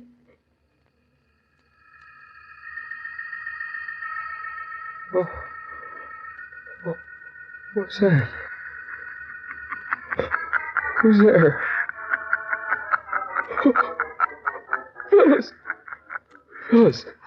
Do you hear it? Do you hear it? Paul, what is it? Oh, your what? It's my father. He's laughing. Laughing from his grave. Oh, Paul, that's nonsense. I don't hear anything. He's laughing at us, Phyllis. He's responsible for everything going wrong with me. Paul, please. I never should have married. I never should have married. Paul, stop. Stop. You don't know what you're saying. Oh, yes, dear. I do. I know I'm through with everything. I can't stop my father from hating or from destroying me. It's no use, Phyllis. It's no use. I'm through. I'm through. I tell you, I'm through.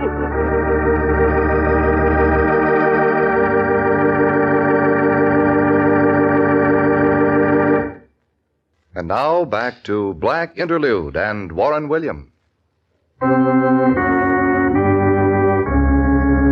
Next day, Phyllis and I motored out to the mental institution where Paul had been taken. The late Francis X. Blair had a fight on his hands, whether he knew it or not.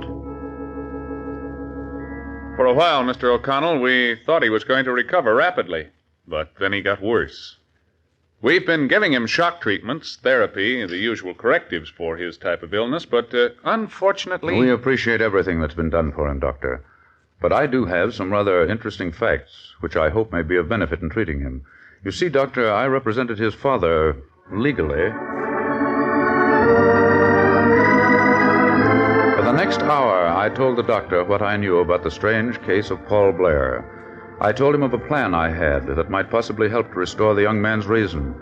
It was a gamble, I knew, but it was time to put our cards on the table. It was now or never. After hearing me out, the doctor agreed to my plan.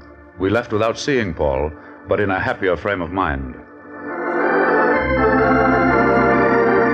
Later that afternoon, I called upon a friend of mine, a radio broadcasting executive. I told him the story. What you're asking me to do may cost my job, John, but it's worth the chance. Let's see. I've got a spot tomorrow afternoon, 3 o'clock. We're changing programs. I'll sandwich your show in, but only for one day, mind you. Believe me, Joe, I appreciate that one day. But if my switchboard is clogged with an angry mob calling for my neck, you know what you'd better do, don't you? Yes, I do. I'll start running. At 2:45 the next day, everything was in readiness for the experiment. A radio had been slipped into Paul's room.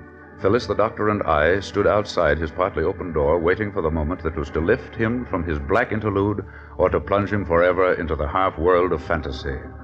Dejectedly, Paul sat in his chair, gazing off into nowhere. He looked forlorn, despondent.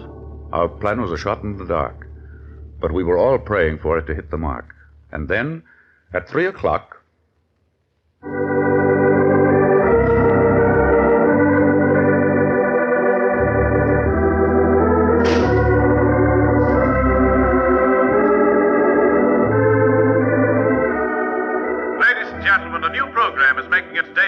that I hope you'll enjoy. It's Happy Valley, the story of a disabled war veteran who comes back to his home in Happy Valley and to the girl he left behind. Can a blind hero readjust himself to the ways of normal life? Can he pick up the threads of his old world, yes, his old love, and go on as before?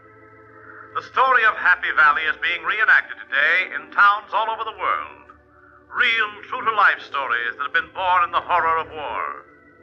If our Happy Valley can aid in the readjustment of just one disabled veteran, then we feel our cause has been most worthy. And now, to Happy Valley.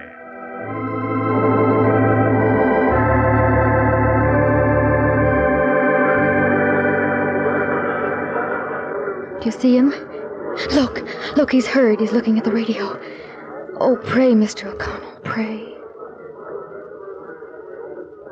Folks of Happy Valley, as you all know, we're down here at the station today to welcome back our friend and neighbor, Sergeant John Watson.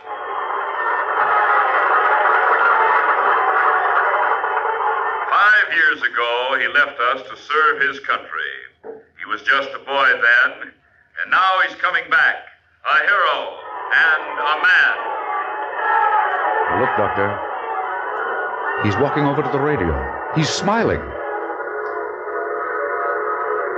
Let's give Johnny a welcome he'll never forget as long as he lives. I don't have to tell you that he won't be able to see us. He can only hear us.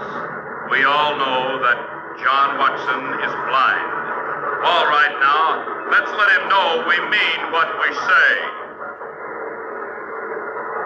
Paul was listening intently now, almost eagerly. Hands in the pockets of his dressing robe, he was pacing the floor excitedly. Would our desperate gamble work out? It had to.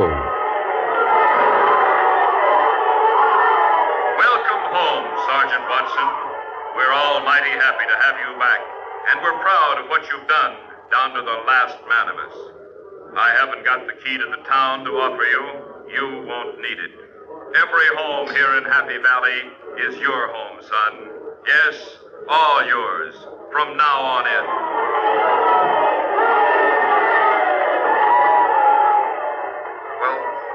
Thanks, everyone.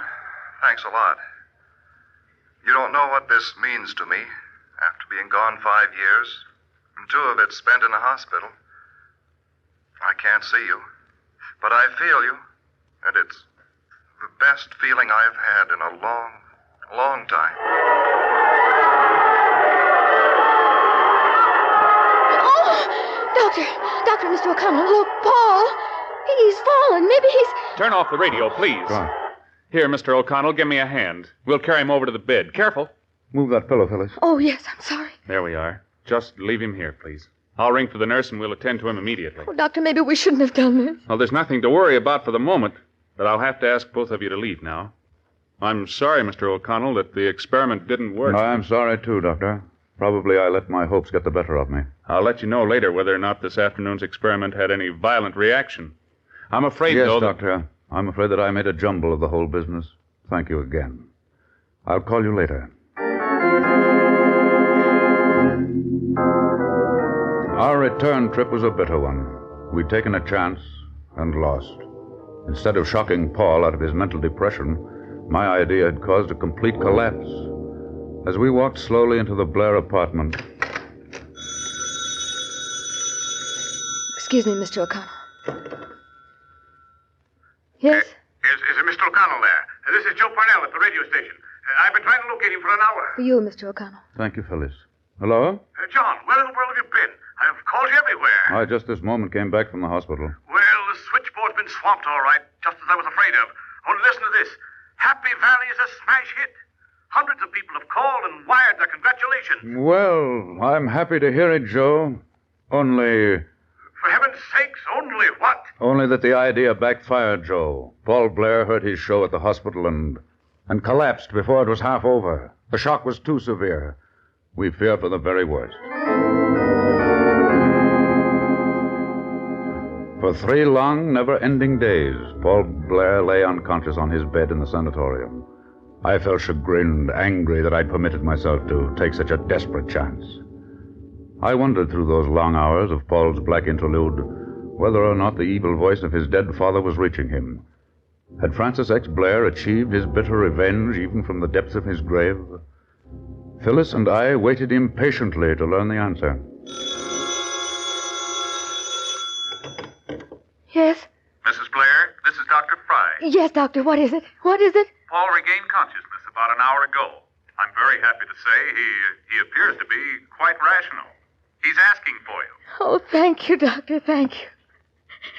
Oh, I'm so happy. I'm so happy.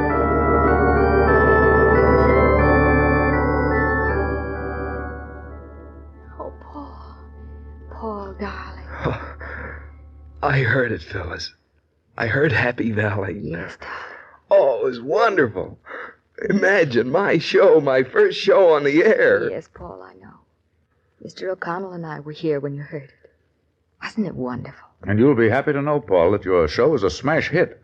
Service organizations everywhere are behind it. It's on the air to stay. Oh, I must get well, get strong in a hurry. Every day's precious to me now. I've new ideas, new shows. And I have you, Phyllis. I know now that our world's going to be new and beautiful. Yes, dear. And I know, too, that Dad finally forgave me. You see, after I heard the show, he stopped laughing. Maybe he heard it, too.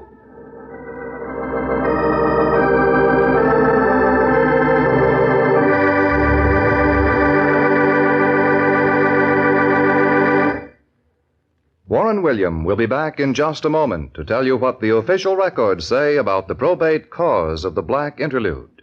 Here again is Warren William. After a protracted hearing, the court decided that the testator, Francis X. Blair, was of unsound mind when he made his will, and his entire estate eventually went to his son Paul. He, in turn, gave a large part of his inheritance to a disabled veterans clinic. Paul is now a very successful writer and author. Just recently, he and Phyllis left for an extended trip through South America to gather material for a new book he's preparing to write. And about the laugh from the grave, well, frankly, your guess is as good as mine. Did Paul actually hear it?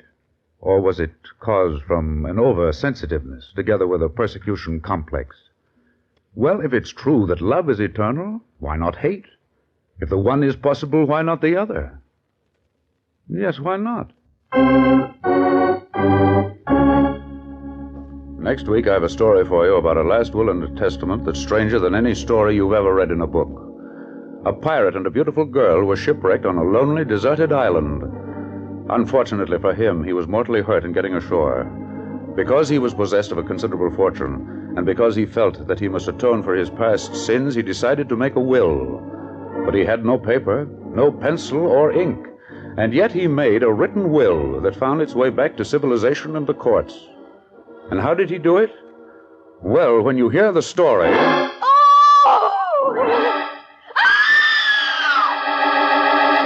The Lady and the Pirate, you'll understand more about it.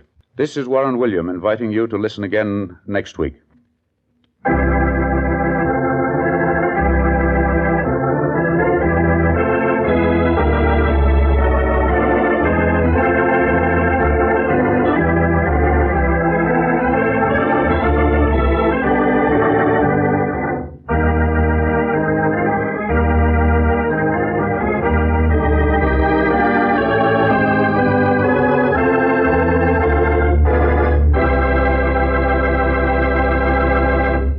Strange Wills is written by Ken Crippine and directed by Albert Ulrich.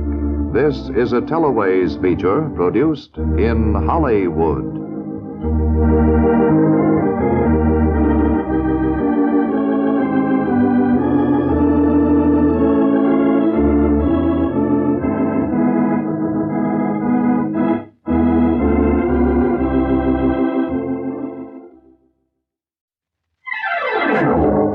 Strange Wills.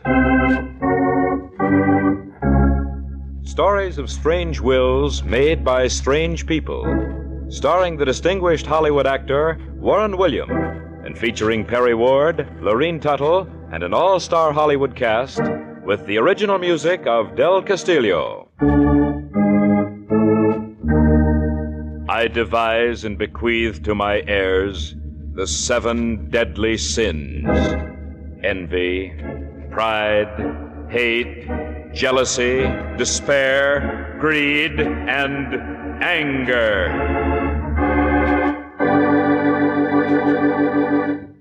And here is Warren William. These are the stories of strange wills made under the strangest of circumstances, and very often by exceedingly strange people. Human emotions run rampant through the pages of their last written declarations, as though knowing that the grim reaper is waiting patiently at their sides. They, in a final outburst, fling the challenge of death into the face of uncertain destiny. You'll see what I mean a little later, but first, a few words from your announcer. And now back to Warren William as John Francis O'Connell in The Lady and the Pirate. It has been my good fortune to come from an illustrious line of lawyers. My inherited legal birthright dates back to the year 1724, when my ancestor and namesake, John Francis O'Connell, left England under the King's command to become the legal counselor to the governor of the Carolinas. But he had another mission, a secret one. He was sent to the Carolinas to personally direct in the capture and hanging of the notorious pirate and renegade Englishman, Black Richard Templeton, whose ship, the Elizabeth, cast a shadow of death and doom across the trade lanes in Caribbean waters. How Black Richard finally died is of no relative importance, but his will, written under the most peculiar of circumstances, remains as one of the most unique ever to be filed in probate. Let us now turn back the pages of history to a May evening in the year 1724. His Gracious Majesty's ship, the Royal Vengeance, bound for the Carolinas and the New World, is moving slowly down the channel toward the open sea. Only 3 passengers are aboard. The charming and beautiful Lady Ruth Carroll, whose husband died while fighting in His Majesty's service against France. Her personal maid, Cecile, and I, John Francis O'Connell, barrister and personal representative of the King. The Lady Carroll and her maid are leaning against the rail as they watch the slow progress of the ship as it passes the shadowy docks and buildings that line the waterfront. Weeks and months ahead lies the new world. Uncertainty, adventure, but we Britishers are an adventurous race. Well, Cecile, we're off at last on our great adventure. I wonder, milady, if we'll ever see our beloved England again. I hope that divine providence will help us reach your uncle's plantation safely. Divine providence in our fearless ship, Cecile. Are you still afraid, little chipmunk? Haven't I told you the Royal Vengeance crowds more sail, carries more guns, and is manned by the bravest crew in all England? Yes, milady Ruth, but... But what, Cecile? I know all that to be true, but I worry nonetheless. I've heard tales from seafaring men. I've heard them tell of... Oh, but I shouldn't frighten you, me lady. Oh, frighten me. Goodness, Cecile, nothing ever frightens me. Go on. I've heard them tell of about that pirate, Black Richard, they call him. And if their stories are true, his deeds are blacker than his name. He sounds exciting, Cecile. Oh, how I would love to cross the path of this Black Richard. Me lady. I mean every word I say. I'm not afraid of any man. To show this lout up in his stupidity would be my greatest delight. Ah, but if he sees you, if Black Richard should ever see you... Well, let him. He'll see how high an English girl can toss her chin. He'll see that I'm no scullery maid to be trifled with. Oh, me lady, I'm afraid he'll see more than that. What do you mean? He'll see 2 red lips bursting with ripeness. He'll see blue eyes as soft as a summer cloud, and a figure that was the toast of London. And seeing, what do you think he will do, Cecile? I'd rather not say, me lady.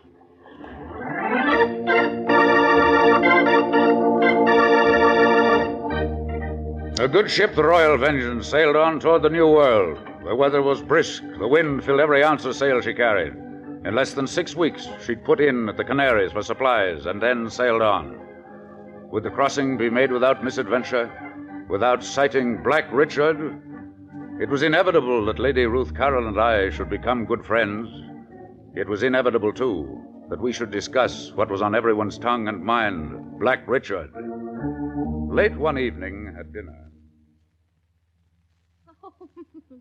If what you say of him is true, Mr. O'Connell, you've good reason to be practicing with the cutlass. My heavens, he'll make a swordsman of you yet. And that he has, milady. Most of my waking hours have been devoted to the deadly art of the cutlass. And I must confess, I've even practiced in my sleep. Just let me see Black Richard, and I promise you, milady, he'll be carrion fit for the buzzer. In spite of all your horrible stories about making the men walk the plank and taking the women to his lonely isle near Nassau, I'm still not the least bit afraid. Brave girl. And you've really no reason to be. The Royal Vengeance carries 60 guns, and each gun crew has been trained by the Royal Navy. Our gallant Captain Hughes is considered the bravest, most fearless master on the high seas. No, this Black Richard won't tackle us this crossing. Oh, fiddlesticks, I'm disappointed. Don't be, milady. Consider yourself fortunate. As our ship drew near the Bahamas, the first ill omen appeared. The barometer fell rapidly. The Royal Vengeance was running head-on into a storm, and the wind, reaching hurricane velocity, was driving us nearer and nearer to the lair of Black Richard. Captain Hughes was prepared for the storm. Up the main topmast there! Hurry! Keep your eyes open for strange ships. Aye, aye, sir. Batten down the hatches. Gun crews on the alert. We can't be caught napping. Mr. O'Connell! Mr. O'Connell! Aye, Captain. You'll take the ladies below for their personal safety and yours.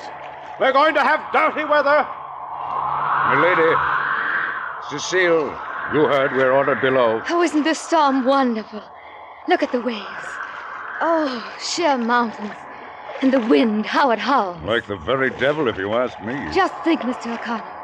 Somewhere out there in the same storm is Black Richard. I wonder what he's doing.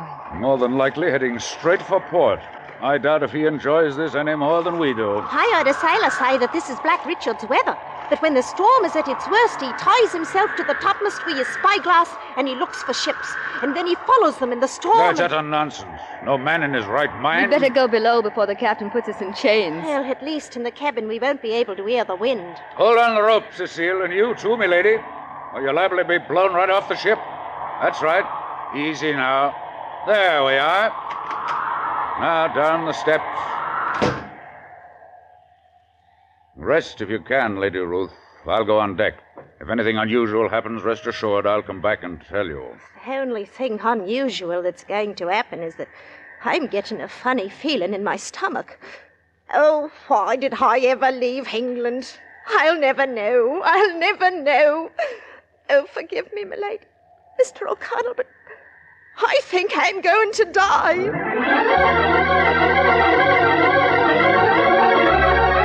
All that night the storm raged on in unabated fury. The passengers and crew, with few exceptions, became violently ill. Sleep was out of the question. It became a matter of personal survival against the elements. With the first leaden signs of dawn, the wind abated. I staggered out of my cabin and walked up to the deck. Just as I reached it, I heard a cry from the direction of the topmast.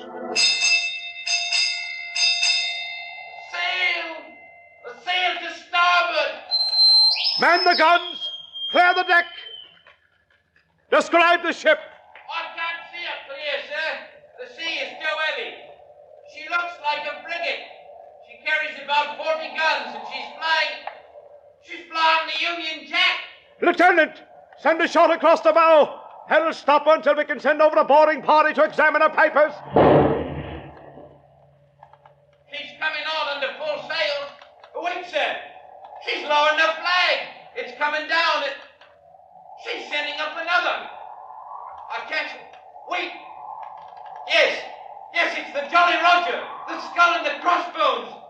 She's a pirate ship, the Elizabeth. The pirate ship, the Elizabeth.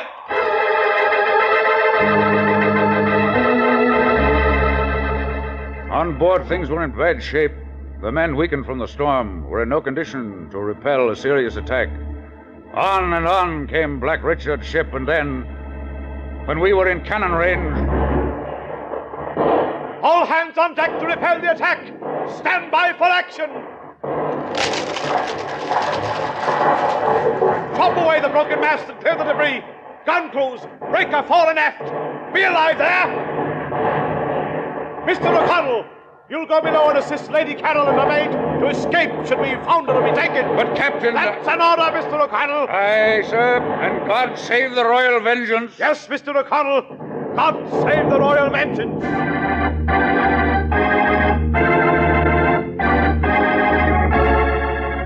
Even as I went below deck with Lady Ruth and Cecile, I was formulating a plan of action. I had been sent to the Carolinas under the King's command to assist in the capture and hanging of Black Richard the pirate, and I would do just that no matter what the captain ordered. But first, I must allow for the safety of Lady Ruth and Cecile. Oh, Mr. O'Connell, Lady Ruth, listen. I hear the sound of cutlasses. The pirates have boarded the ship. Mr. O'Connell, I'm afraid. Mr. O'Connell, I'm so afraid. Quiet, Cecile. Now listen carefully, both of you. I want you to do exactly as I say, or your life may be forfeited. Lady Ruth, get into a serving gown immediately. But... There's no time for buts. If you are taken prisoner, tell them that you are both scullery maids sailing in bondage to the colonies. All of your fineries, everything, must be cast into the sea. Not a trace. Oh, I knew I never should have left London. Just think Black Richard will capture us and carry us off to his island. We'll all be slaves to those filthy pirates. I'm going back on deck to engage Black Richard. I'll try to come back if matters worsen, but heed me. If you hear the sound of battle turning against us, you are to jump out of your window into the sea.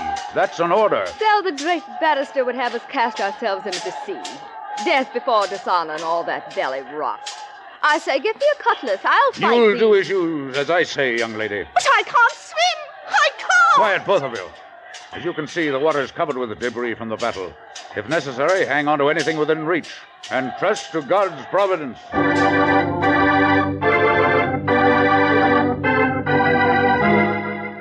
On deck, matters were serious. The pirates, led by that merciless creature, Black Richard, were driving the King's men backward steadily. I looked for Black Richard, but in the heat of the battle, I could not find him. However, I soon found myself engaged in a furious combat with one of his cutthroats. Hell, blow me down if I ain't found me a dandy. Lace, frills, and silver buckles. There for all the thrills. You found a man who'll soon carve the heart out of your worthless carcass. Listen to them pretty words. Why, you fancy pants, I'll slice your gizzard to ribbons. To that, I take oath. There, you brigand. Taste the King's steel. Rally, men! Rally round the King's standard! Hey!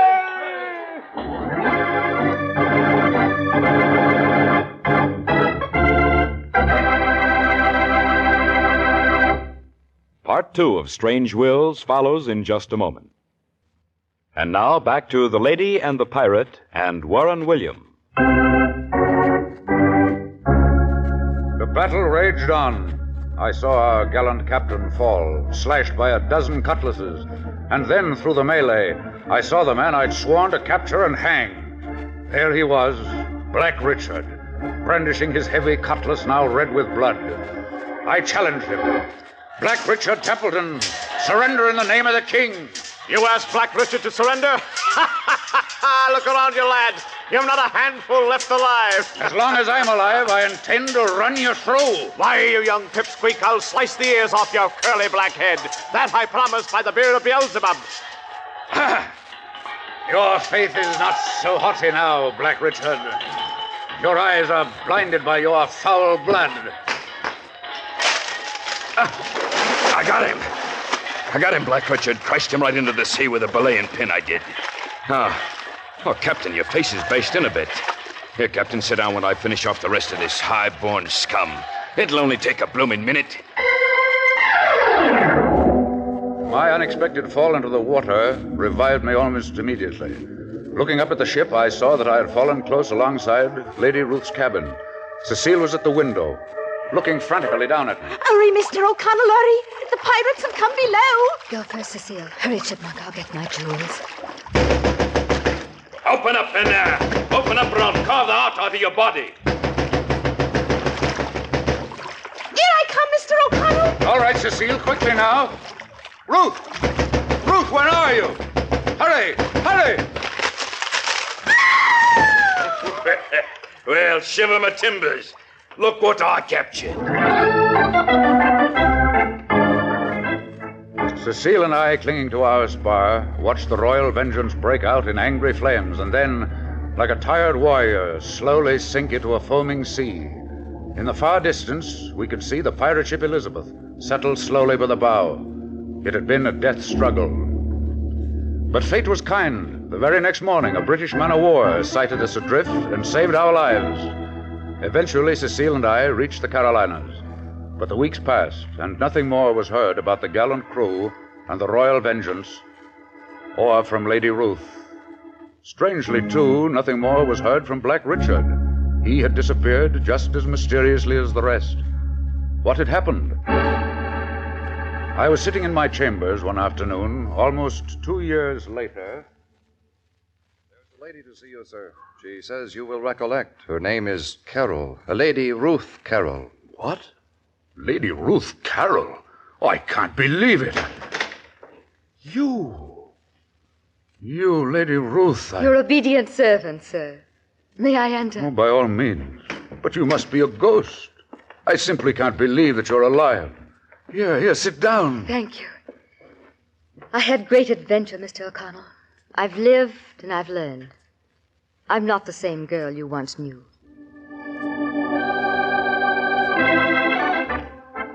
That night, Lady Ruth and I had a quiet supper. I didn't want to seem impatient, but inwardly I was seething with unanswered questions. And then...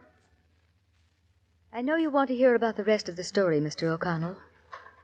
As you know, the door of my cabin was broken down just as Cecile escaped through the window.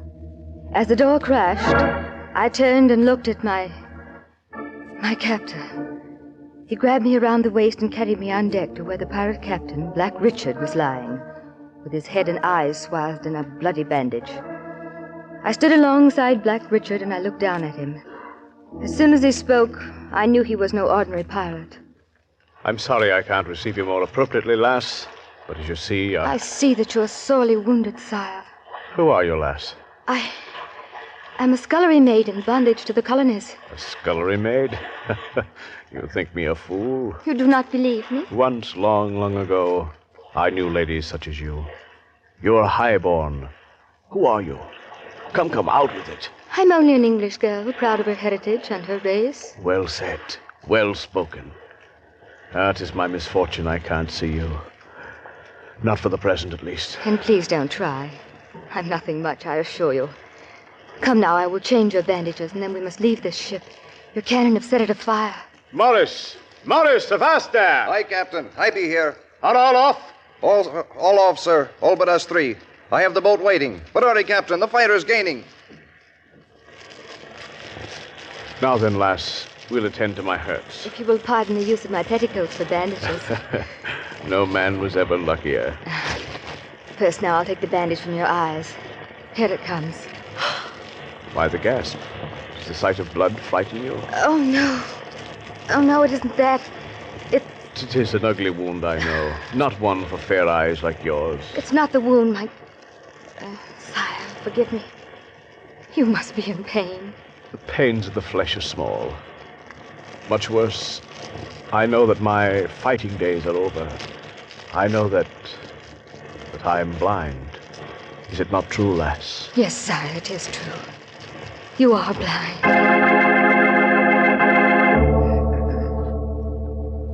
The three of us set out in the small boat. By that time, the Elizabeth had sunk beneath the waves. During the night, we suffered our first casualty. Morris, the pirate who accompanied us, was washed into the sea. Finally, after I'd given up all hope, I sighted land. It turned out to be a small, uninhabited island. Our landing through the heavy surf was miraculous. Black Richard was greatly weakened through the loss of blood. I half carried, half dragged him up to the beach. He spoke to me weakly. So this is the finish for Black Richard, scourge of Britain. Tis well. It's only right that you know that for 10 years I've been at war with my own beloved land, my own British Isle. I built a free country in the wilderness, one where there's no servitude, no bondage. But now, for me, it's over. Yes, over but for one last task. Lass, in England I was once a rich man. My fortune is still there. I'm alone, having neither wife nor child. Only a sister, God bless her memory. But she's wealthy in her own right. I need someone to bring the money back here to my new country. If I die without a will, it will revert to the crown. Lass, if you could see the smiling faces of the people who live free of bondage. There's nothing I would rather see, Richard. And you shall, too, because I'll tell you where my free land lies. But first, I must draw a will. You shall be the beneficiary. And I have your solemn word that the money will be turned over to my free colony. My solemn word, sire. I have naught but my dagger. Help me to my knees, child. Yes, sire. I'm up. Now, lass, in the name of a free people, bear your back. I'm taking my dress off. I shall hurt you, child, mightily. I shall try not to scream. Hand me my dagger. Here, sire. Ready? Ready, sire.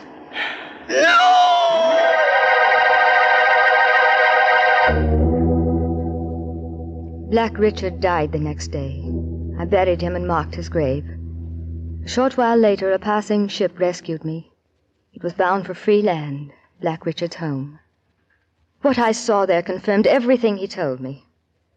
Mr. O'Connell, I'm going back to England and to bring back Black Richard's fortune back to those people. And I shall join them in their new way of life. But, Lady Ruth, Black Richard has no standing before the British courts. Even if he had a fortune, if it became known, it would be confiscated by the Crown. Black Richard Templeton was a fictitious name, Mr. O'Connell. There's another name. A real name that he once bore honorably. No one shall know that there was any relationship between the two. Only you and I. But, Lady Ruth, I am the King's counselor. I have sworn allegiance to His Majesty. But first I shall take you to visit the people of Freeland.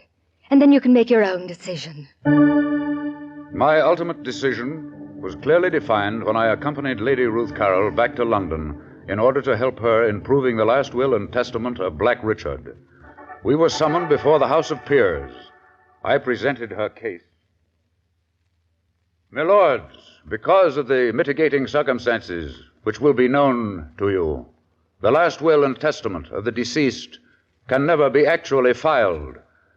But I have brought the sole beneficiary before this august body in order that each of you can personally examine the document. Lady Ruth Carroll, I ask you now to disrobe before the House of Peers. Oh, believe me, my lords, I do not show disrespect to either Lady Ruth Carroll or to you. Rest assured that only her back will be exposed.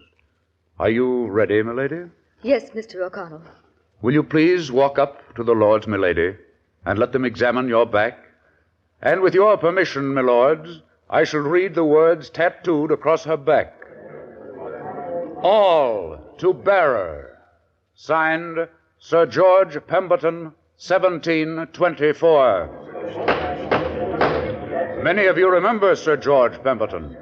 He sailed for the colonies 10 years ago. Little was heard of him since, save only that he purchased an island in the Bahamas.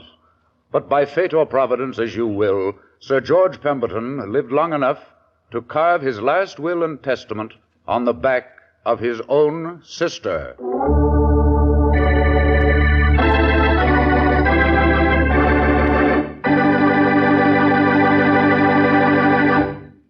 Warren William will be back in just a moment to tell you what the official records say about the case of the Lady and the Pirate.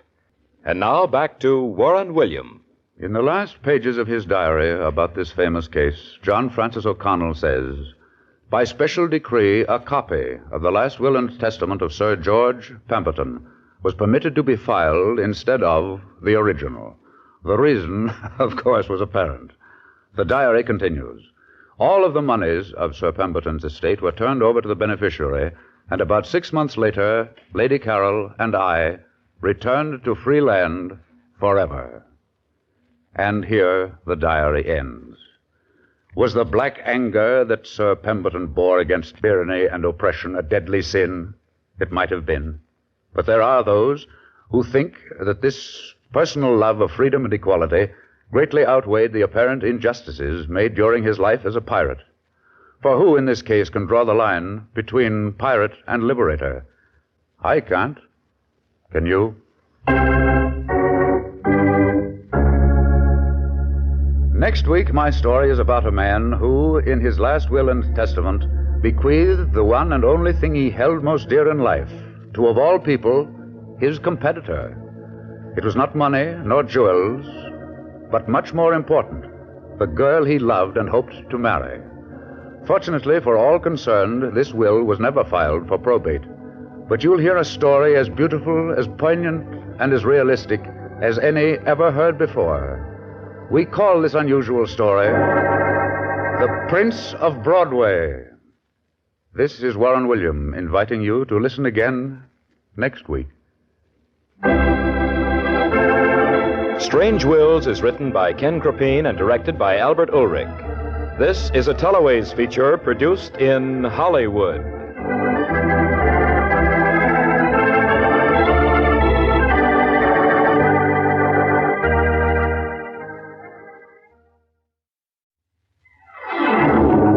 Strange Wills.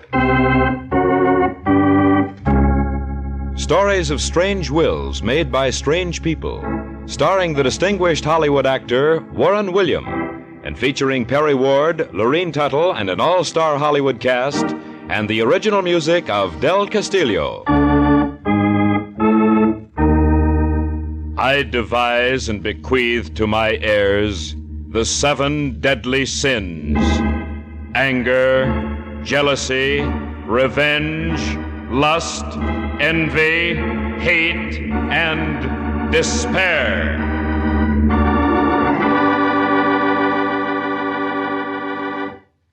And here is our distinguished star of radio, screen, and stage, Warren William. Of all the sins that live in the human heart, none is so deadly as despair. It has been truly spoken that when a man loses faith in his friends, his neighbors, and himself, he is truly in a sorry plight. Harry McNeil, the Prince of Broadway, on a certain night not long ago, learned the full bitter meaning of the sin of black despair. I'll tell you the story in just a moment, after we hear a word from your announcer. And now back to Warren William as John Francis O'Connell in The Prince of Broadway. These are stories of strange wills made by strange people. Strange people whose last written chapter in the book of life is dominated by good or evil. The Prince of Broadway is the story of my friend Harry McNeil, actor's agent. But Harry was more than just an actor's agent. He had that uncanny genius of seeing talent where others couldn't. And once he took some talented youngster under his wing, he never stopped until his goal was reached. For 10 years, he discovered and promoted new talent for his company, Artists Incorporated, and sent a steady stream of actors, singers, and dancers to successful careers and fame. And then, one day, he grew tired and quit his job. After an extended vacation in Bermuda, he came back to New York and opened a very small office in the heart of Tin Pan Alley. The very first chance I had, I dropped in at his new address to wish him success in his new venture. This is my friend, the old mouthpiece in person. And do me a favor and park the tombstones outside, will you? No tombstones with me, Harry. Just a social call and an invitation to lunch thrown in for good measure. Well, we'll skip the lunch today, John, if we may, but come on in, let's chew the fat. And forget the dignity of the law, if that's possible. No, that's not only possible, Harry, but a pleasure. I'll bring you up to date on Broadway gossip, but tell me, Harry, how did Artists Incorporated take your leaving? Not very graciously, I can assure you. They even offered me a vice presidency and a trunk full of shekels to stay on, but no soap. I'm a free soul from now on. I'm going to be choosy. No more discovering budding genius. You got to have it when they come in, or else. Or else what, Harry? Or else I don't want them, that's all. Handle only names now, Mr. Mouthpiece. Look, see these gray hairs on my temple? That's what I got trying to put potential geniuses in marquee lights. Gray hair and ulcers at 29. If I keep it up, where do you think I'll be at 39? Well, I'll tell you. You'll be filing my will in probate court, and for all I know, adding my will to your collection of strange wills made by strange people. Oh, no, not for me. You still give me a laugh in spite of your new resolutions. But I know you better than you think I do. Yeah? There's someone to see you, Harry. Tell him to come back tomorrow. I'm busy. I didn't say it was a him. It's a her. Get what I mean? Well, maybe it's Alice Faye or Sonia Haney. Honey, what's her name? Just a minute. She says her name is Pulaski, Gertrude Pulaski. She has a letter for you from her singing teacher in Oshkosh. Gosh. I'm sending her in. Hey, wait, honey, wait. Oh. When Gertrude Pulaski stood in the doorway, neither Harry or I could take our eyes away from her. She must have been the inspiration of Did You Ever See a Dream Walking?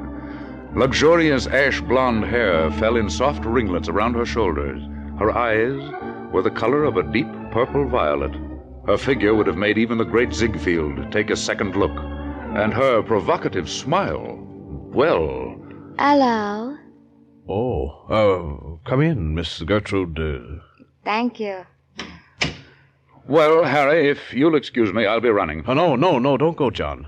This will only take a minute or two. Gertrude, I'm Harry McNeil. This is my good friend and attorney, John Francis O'Connell. Oh, it is a pleasure. How do you do? I know why you're here, Gertrude. You don't have to tell me. You want a career. Oh, yes. You want your name on Broadway. Yes. You want fame and fortune. But it's no use. I don't develop talent anymore. I only take names, people who have reputations. Oh. I'm sorry, but... But what, Mr. McNeil? But what? Oh, but what will you sing? Of course. Here, let me sit down at the piano. Now then, let's find a good number. You know this one? Yes, of course, and I'll play it, too. Good enough. Here. I'll move over. Room enough? More than enough. Now you can turn the pages for me. That'll be a pleasure.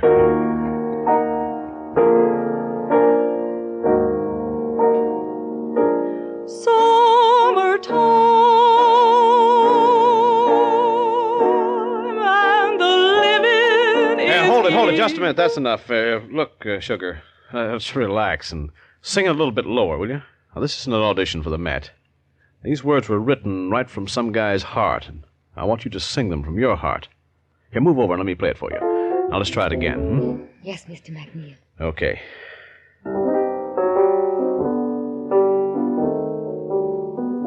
Summertime and the living is easy. We've heard of racehorses kept under wraps until the day of the big race. Well, Harry McNeil went one better with the beautiful Gertrude Pulaski. 6 months went by, 6 long months that had my imagination on edge because I couldn't wait to learn what had happened to his newest discovery. He only gave me hints.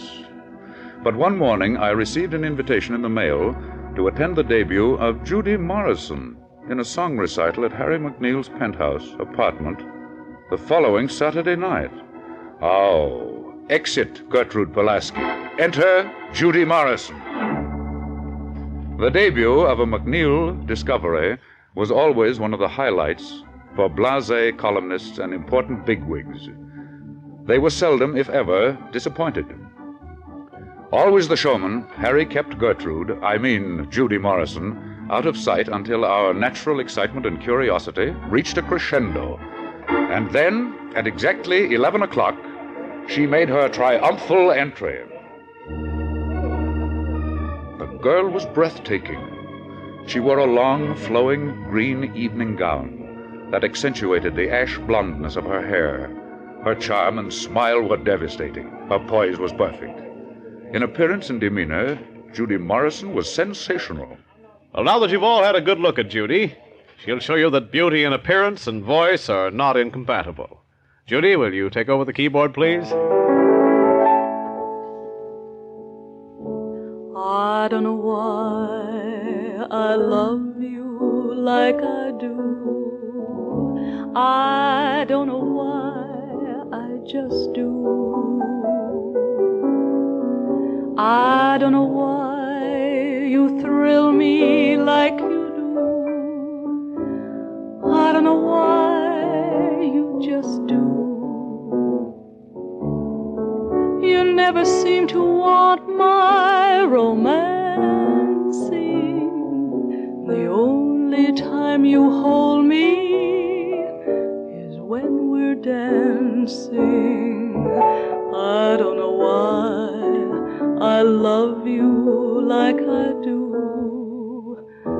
I don't know why, I just do.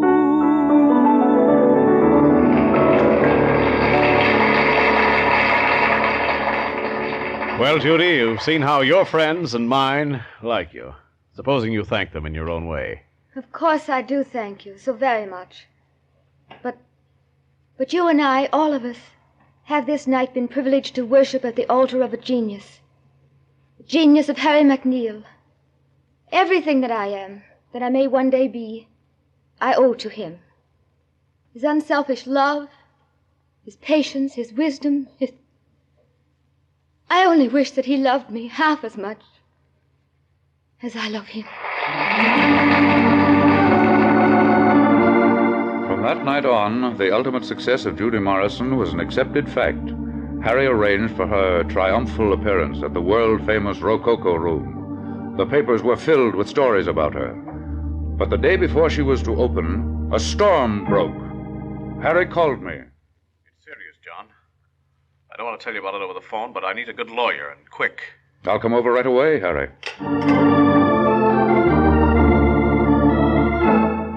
When Judy came to my office that day, she had a letter for me.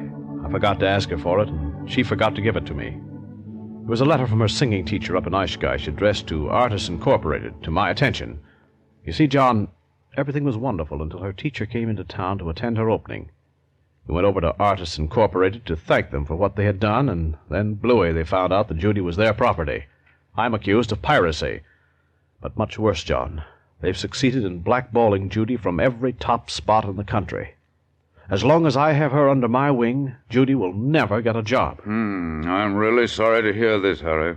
Can't we make a deal with... No, it's out of the question. They hate me for pulling out, and they're after my scalp. But, John, nothing must stand in the way of Judy's career.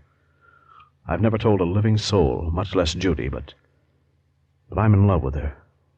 From the first day she stood in that doorway, I fell head over heels in love. Well, why don't you tell her? After all, marriage still comes before a career in my book. How do you know that Judy will... No, John. You see, we belong in different schools. To us, the theater is theater. It transcends everything. The show's got to go on. Judy will be everything I planned for her to be. I'll tell you how I want it worked. Draw up my will. Well, what are you going to do? A Brody from Brooklyn Bridge? No, not that. I want you to will Judy Morrison, body and soul, to Artists Incorporated. Harry, you're talking like a fool. Well, if they own her, she'll go to town. She'll be where she belongs, on the top of the heap. And you, Harry? You know, John, I've held a pilot's license for 5 years. We're not in the war yet, but England is, and they need flyers. One more thing. I want your word that you'll never tell Judy what really happened. Tell her, yes, just say that I got tired of going on, that I did everything I could for her, and from now on she's on her own. I never thought that I'd live to see the day that you'd run out on Judy. You'll never know, John, how black, how bitter despair can be. If I have my way, you'll never see me alive again.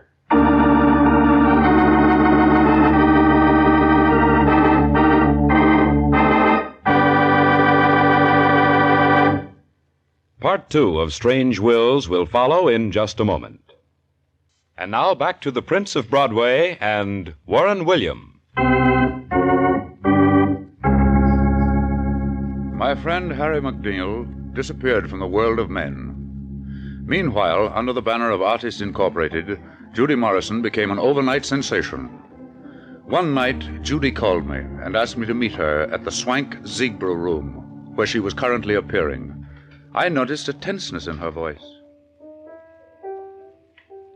John, I can't hold out any longer. I've got to know why Harry threw me over. It wasn't like him. Why is that important, Judy? Haven't you got what you wanted from life? Beauty, charm, talent, fame?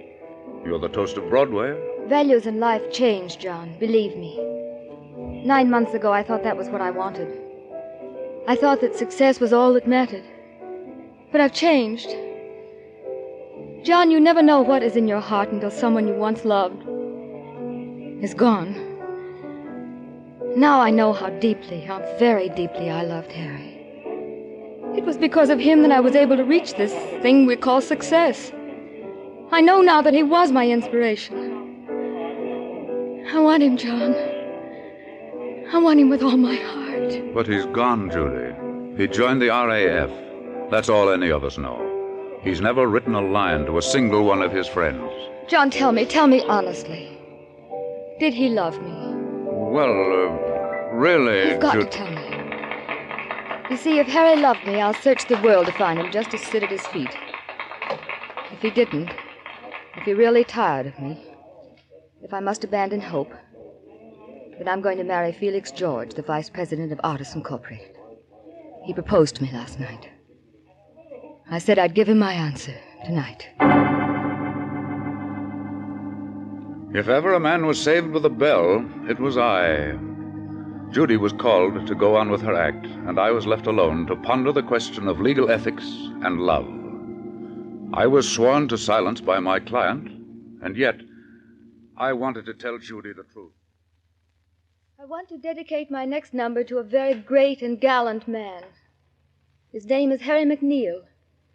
And I know no matter where he may be, he'd like to hear the song I'm going to sing. You see, he taught me how to sing it.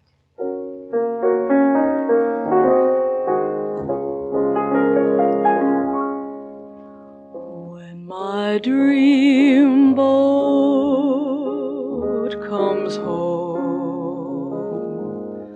then my dreams no will roam. I will meet you and greet you, hold you closely, my own. Moonlit waters will sing of the tender love you'll bring. We'll be sweethearts forever.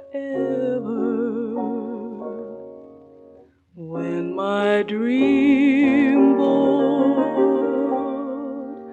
comes home.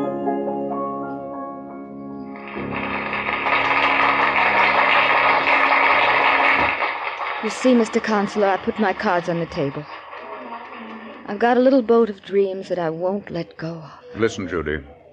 I'm going to do something I shouldn't. But I'm willing to live with my conscience, in spite of my action. You're right. Harry loved you as no other human being ever will. Oh. He turned you over to Artists Incorporated because your singing teacher gave you a letter addressed to them. And by that letter, you belonged to them. What? They had you blackballed in every spot in town. And Harry did the greatest thing a real man ever did. He willingly and knowingly sacrificed his deep love for you in order that your ambitions would be realized. I knew it. I felt it all the time. Oh, John, why didn't you tell me? I thought you wanted a career, Judy. I honestly did. Oh, John, men are such fools. Such fools. Judy's offer to entertain British troops was quickly and eagerly accepted. Within 2 months, she had arrived in London, and then she began her long search for Harry McNeil. Meanwhile, at home, events moved with startling rapidity. Then there came that day of infamy, December 7th, 1941. I received my commission as Captain U.S. Infantry and was assigned to legal duties in the Provost Marshal's office in London. 3 days after my arrival, I had lunch with Judy at the Savoy. I think he's dead, John. And yet I won't be satisfied until I'm positive. He's listed as missing in action, and his squadron commander told me that he was shot down in flames over Berlin. Oh, don't give up, Judy. I've always believed in a sort of special providence that watches over people in love. No, I won't give up. I'll keep right on searching if it takes me the rest of my life. Then came D-Day. France was liberated. World-stirring events followed in rapid succession. Germany was invaded. The Battle of the Bulge, and the end was nearing. And then the news we had all been waiting for, Germany surrendered. But as the war came to its inevitable end, Judy became more disconsolate. Though she searched every hospital in Europe, no trace was ever found of a Major McNeil. He had disappeared. Judy and I met once more in Munich. I hardly recognized her when I called for her at her billet. Her eyes were sunken, she was pale and wan, and the emotional strain she'd been under these past years was indelibly etched on her face. It's all over, John. My hopes are run out. There's nothing left for me now but to go home. Judy, you've done everything a human being could possibly do under these conditions. You're tired, young lady. You must go back immediately. Yes, I know. I've made arrangements to fly to London tomorrow. And then it's back to New York. It's too bad, Judy. Yes, John, I guess my little boat of dreams is finally founded. What time is it, please? Why, it's 3:30. Would you be a kind man and take a ride with me? Where to? On my last appearance. I'm scheduled to sing at a little hospital just outside of Oberammergau. I understand that most of the patients are blind. I'm at your service, Judy, and if you will permit me to say so, I consider it an honor and a privilege.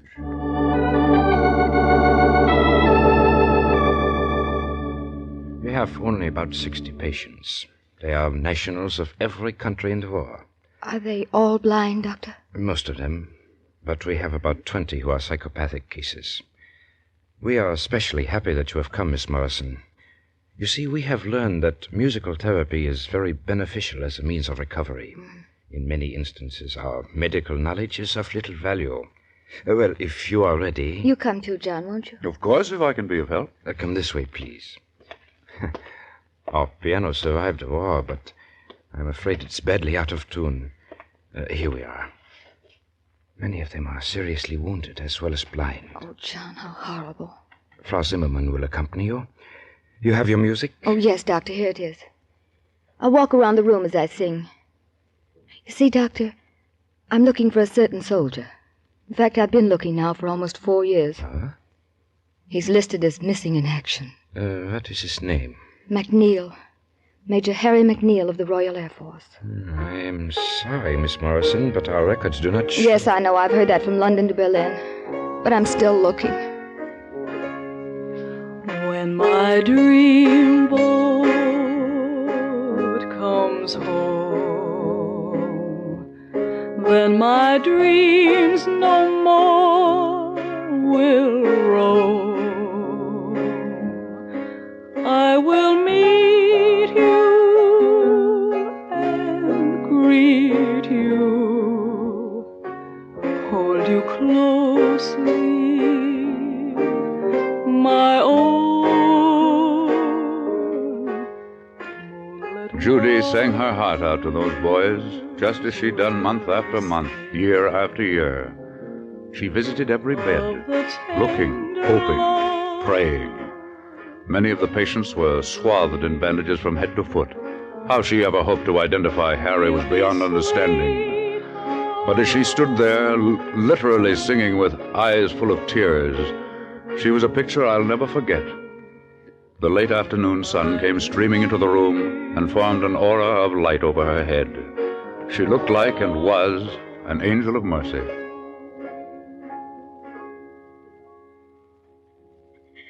Oh, John, my last hope is gone. Take me home, please. We walked slowly to the door. Her head was bowed. Judy was crying softly. Just as we reached the door, she stopped. She turned and took a last lingering look round the room. The sun had dipped even lower and shone across the beds of the wounded, making long, grotesque shadows on the wall. And then we walked out through the door. Suddenly, Judy raised her head. Her eyes had a wild, startled look. She grabbed my arm and looked up into my eyes. John, the ring. I saw it, the ring. His ring. Oh, what a fool. She turned and ran back into the room, ran to the bed of a man swathed in bandages from head to foot. Only his hands were showing, and on his finger I saw the ring, a black onyx stone that caught the last faint shimmer of sunshine. Judy was kneeling at the bed, sobbing as only a desperate love can sob. I found you, Harry. I found you. We stood silently by, watched through tear-filled eyes. We saw the hand of our brave and blind Major Harry McNeil close tenderly over hers.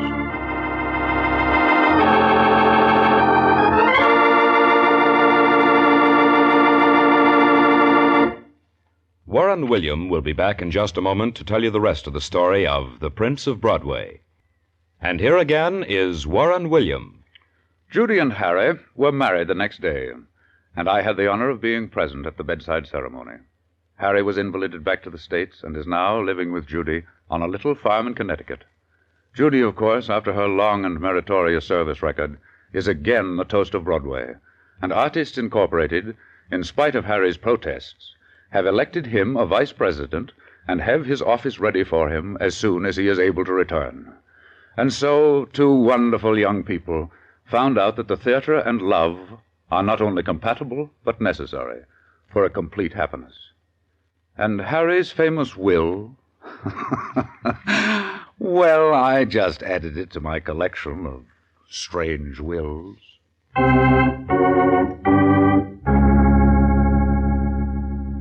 Next week, I'm going to tell you a story about a last will that started a treasure hunt on the floor of the ocean for a king's ransom in rubies, diamonds, and pagan gold. The log of the Spanish three-master, Toledo, was washed ashore on a desolate West Indies island through modern science and the skill of a beautiful young forensic chemist.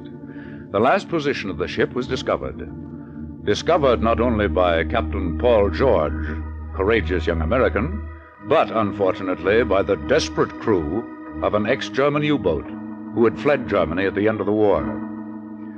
What took place at the bottom of the ocean is a thriller that I promise you won't forget for a long time to come. We call this strange story Treasure to Starboard. This is Warren William inviting you to listen again next week. Strange Wills is written by Ken Krapine and directed by Albert Ulrich. This is a Teleways feature produced in Hollywood.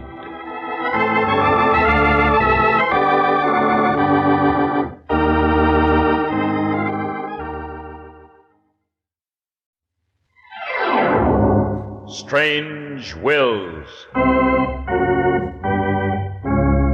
Stories of strange wills made by strange people, starring the distinguished Hollywood actor Warren William, and featuring Lorene Tuttle, Perry Ward, with Howard Culver and an all-star Hollywood cast, and the original music of Del Castillo. I devise and bequeath to my heirs the 7 deadly sins: hate, jealousy, anger, revenge, envy, greed, and lust.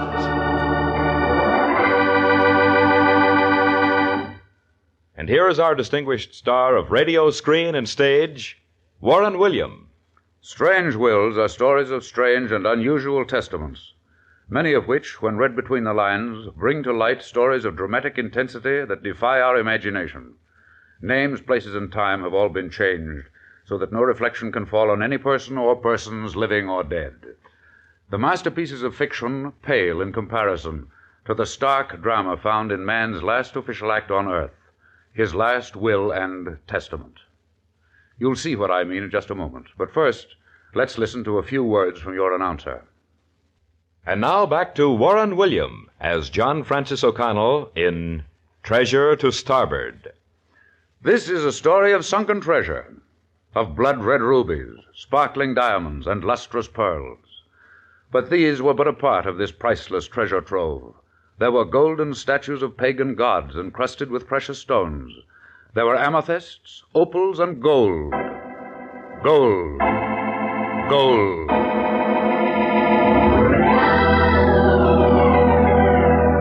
On the night of March 12th, in the year 1703, some 400 miles off the coast of the West Indies, the Spanish three-master Toledo was foundering in the grip of a tremendous hurricane. In his cabin, Captain Fernandez was hurriedly drafting his last will and testament. He and his crew knew that death rode the gigantic waves, and that hope of survival was an improbability. I consign my body to the elements, and my soul to the loving and tender arms of the Holy Mother, and to some valiant adventurer whose heart beats with the lust of a Midas, I give the treasure on board my ship. Our position is longitude oeste. We're about to abandon the ship, Captain. Hurry, hurry! No, Jose, I shall stay. Go, all of you, and may heaven protect you.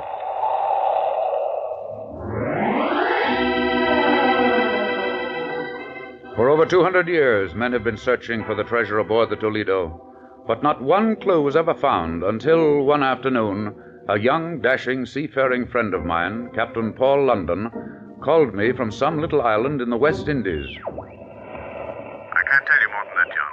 I'm afraid of eavesdroppers. But I know I'm on the right track. Now do just as I say, and I'll expect you both here next Sunday. So long, John. So Paul had discovered a clue to the treasure ship Toledo. Whew. It had me excited. I could see quarts of rubies, pecks of diamonds. Well, who wouldn't get excited? I lost no time in contacting the person whose name he had given me, a certain Jean Medford.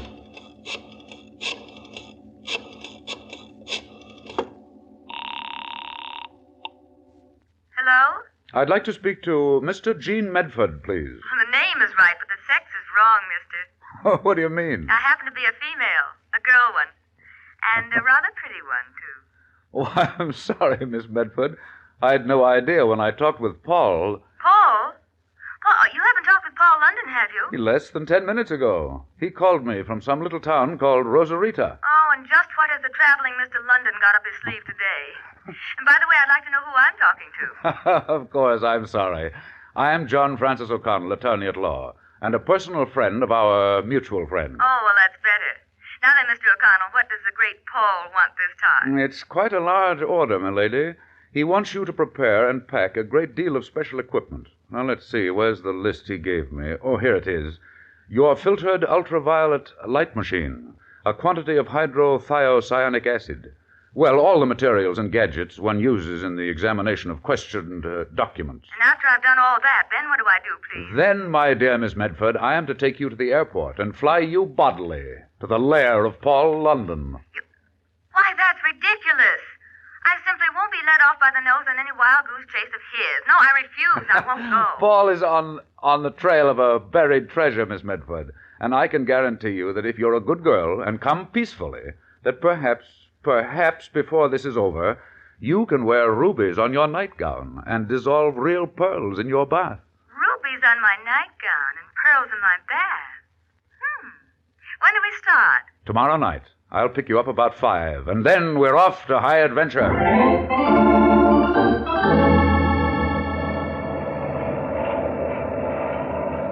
Fasten your seatbelt, Jean. We're over Rosarita, and I don't know what kind of a field this is going to be. Gee, I'm excited. Take it easy now. No crash landing. My nerves are on edge. So am mine. Hang on, we're going down. I'm ready.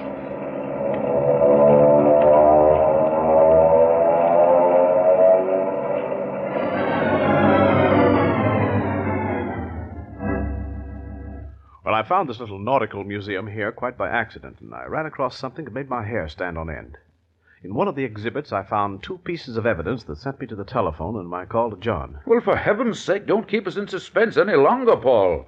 What's in this exhibit that makes you think you know where the Toledo lies? Wait, John. Talk in a whisper. There are some strange-looking characters on the loose in this country. We can't be too careful. If this news ever got around... Looking for an alibi already, Paul? No, of course not. I'll tell you what I found. I found the water-soaked log of the Toledo. Every word's been washed out by seawater except the ship's name carved on the cover. Ah, I'm beginning to see the light, and Jean here with all her paraphernalia. That's right. Modern science will let us read that log. And if the captain of the Toledo lived up to the code of the sea... We will find the position of his ship when she went down. Well, so far, so good. But how does Paul intend to get the log? You'll leave that to my gentle but persuasive administrations. The main thing is this. I'm going to get possession of the log of the Toledo for 1 night only.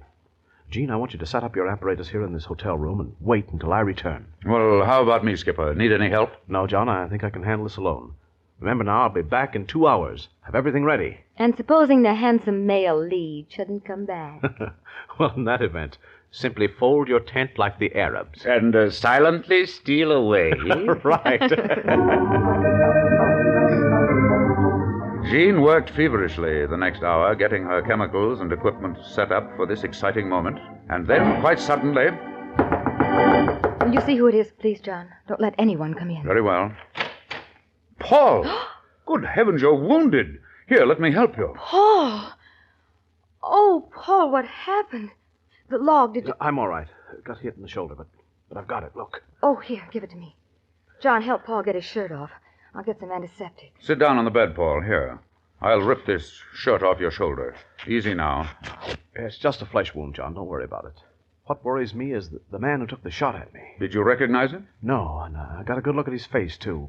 He was blond, solid, had a German face. You don't imagine someone else? Well, I don't know, John, but there's that chance that someone else is as smart as I. Bragging again, huh? Here, now, let me see that wound.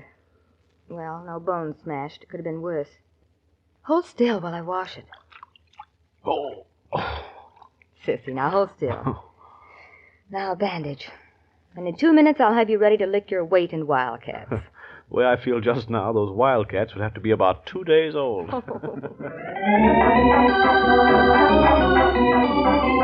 Jean worked far into the night, and without success. Her ultraviolet light proved valueless. Photographs taken of the pages with infrared brought only blank negatives. All of us were frantic. Towards dawn, Jean looked up from her work. Gentlemen, I think I'm a flop. I can't bring out a single word that's ever been written on this paper. It's hopeless, I guess. Oh, Paul. I feel terrible about letting you down. Never mind, Jean. Don't feel too badly. Wait a minute. Here. There's one more chance. John, get me a handful of soot out of the fireplace. Put it in this dish for me. 1 handful of soot coming up. Thank you. Now, John, come over to the table with me. Paul, you lie there and rest. Okay, Duchess. I'm going to plug in this special ray lamp. It throws a pinhole light. It must be parallel to the page in the log. If there's one single solitary indentation left, it'll bring it out. Now then, Mr. Barrister, out with the lights. I'll take a page at random for our experiment. Hand me the soot, please. 1 order of soot. Over, easy. You can't see this, Paul, but I'm blowing a pinch of soot over the page. Just a very fine coating. It'll work its way into any depression on the page. Now I'm letting the pinhole of light traverse across the page. Look, Jean. I see a part of a letter forming. It makes a distinct shadow under the light. It's working. It's working. Take it easy. It's too early to crow. Say, if you think I'm going to lie here on the bed while you two solve the mystery of the log of the Toledo, you're both nuts. It is working. Look. There's an S. A-Y. Oh, good. Now I'm going over to the back of the book and work forward. We've got to find the final entry. More soot, please. Lots more. Page after page. Page after page. Our faces were drawn and haggard. And then... Here it is. I've raised some more shadows. Oh, Paul, John. We found the last page of the log. The next few minutes will tell the story. It looks like a number. It is. It's a 6 and a 2 after it. 62. That must be longitude. Yes, of course, longitude 62 degrees. Here comes the rest. What is it, Jean? It looks like a 1. I can't be sure. And the next number is... Oh. You will remain seated, please. Carlos, turn on the lights. Si, mi comandante. If you would avoid personal danger, you will not attempt to interfere. You see, I am armed. Good. Now then, permit me to introduce myself. I am Herr Gustav Richter, late U-boat commander in the German Navy. Well, were we supposed to say Heil Hitler? The war is over, the big one. But unless you leave this island immediately, a new one will start. Because as you might know, we are both after the same thing. Now then, Carlos, you will take the book from the young lady's hands. Si, senor. Fraulein, the last number you are trying so hard to read. Maybe it's best if you don't find it. It will save us all a lot of trouble. Aquí, comandante, the book. Herr Richter, there are international rules of law governing... Quiet! There are also local laws providing against breaking into and stealing public documents. I warn you most seriously.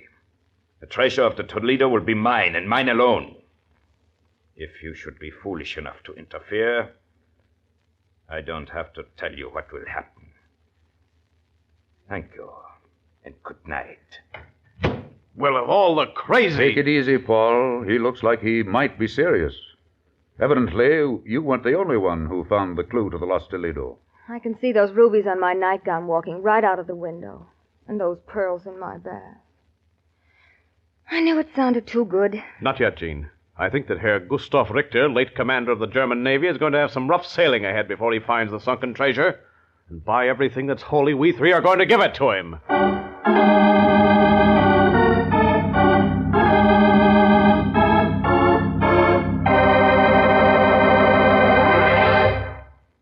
Part 2 of Strange Wills will continue in just a moment. And now back to Warren William and Treasure to Starboard. For the next 3 days, the cables between our island home and New York were kept exceptionally busy. Before the end of the week, huge quantities of deep-sea diving gear were being flown into Rosarita. We tried to trace our German friend, but he couldn't be found. I felt certain that we'd meet Herr Richter again, but I hoped we'd be more than ready for him. About 2 weeks later, when the last of our equipment was delivered, we called a meeting of our augmented crew, who were hired to man our ship. Some of them were imported from the States. They wore campaign ribbons and, well, you know our sailors. And we've got to be prepared for everything. Our ship is a floating arsenal as well as a scientific laboratory. Our treasure prize is high, and every one of us will share it if we find it. Are you ready? You bet we are, sir. Yes, sir. We'll go. Okay, then. We'll leave port in an hour. I'll see you all on board. In the captain's quarters aboard our ship, Paul, Jean, and I had another meeting. I've got it all figured out to almost a mathematical certainty. I can bring this ship within 10 miles of where the Toledo went down. The rest is pure luck. Do you think the Jerrys know we sailed, Paul? That I don't know, but The word will get back to Herr Richter, don't you worry. Maybe he's already on the way. But so what? How's he going to get there? Maybe he has a ship. Maybe he can use his sub. I don't know that. But getting there and staying there are going to be two different things. He'll find out. We spent 2 quiet, uneventful days sailing to our destination. If it hadn't been for the tenseness on board, I could have had a lovely time. But with diamonds, rubies, and buried treasure, and a battle in the offing, well, how could anyone hope to rest? Near the end of the second day...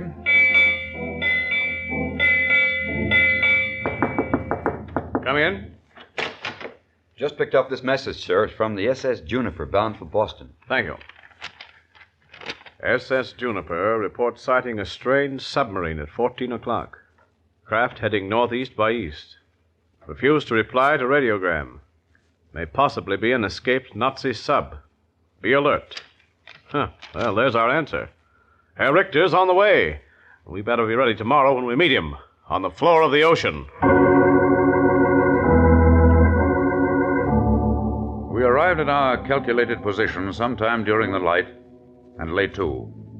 No sooner had we dropped our anchors than the crew took to the boats and began sounding operations to determine the depth of the water around us. They reported just at dawn. Average depth from 30 to 90 fathoms, sir. We found a sharp decline about a quarter mile east. We were unable to reach bottom at that point, but our charts show this to be a part of the Great Fissure, one of the deepest points in the entire Atlantic. Thanks, Pete. Tell the first mate that I'll go down as soon as I've had breakfast. Tell him to have the gear ready. Aye, aye, sir. After breakfast, Paul donned his gear and went over the side. Jean and I stood by the air pump and wondered what would happen below. Was the sub lying there? Would they locate the rotting hull of the Toledo? Would they find the treasure before us? These were anxious moments. Paul kept in constant touch through our sea phone. Paul? Paul, can you hear me? Still going down. Getting darker. Turning on my pressure light. Now on bottom. Oh, John, so far so good. Yes, Jean, so far so good. A wreck ahead, not our ship, has 2 stacks, circling to avoid fouling airline. Reach the edge of the outer fissure, we'll follow it. Water beyond fissure very black, very deep. Try not to slip. Oh, Paul, darling, don't talk like that or I'll make you come right up. I'll be careful, sweetheart. Just past the shark. He sends his regards to Johnny Weissmuller. We'll see that he doesn't send you along for a greeting card. Oh, I see a wreck on the edge of the great fissure. An old one, covered with sand. Send down sand gun on rope. It's coming right down, darling. Quick, he wants a sand gun sent down to him. It's on the way, Paul. Be careful now. Going to blow a little sand away to see if I can discover the identity of the ship. John, come here, please. Listen. Listen to the phone. Do you hear anything? Let me listen. Paul, this is John. Listen. Come up at once. The sub is in the vicinity. We've just picked up the sound vibrations. Hurry, man. Hurry. I feel it too, John. Just a minute more. I'm getting a piece off this old hull. I'll bring it up. Okay, I've got it. Race away. Start the wind. She's coming up. Hurry.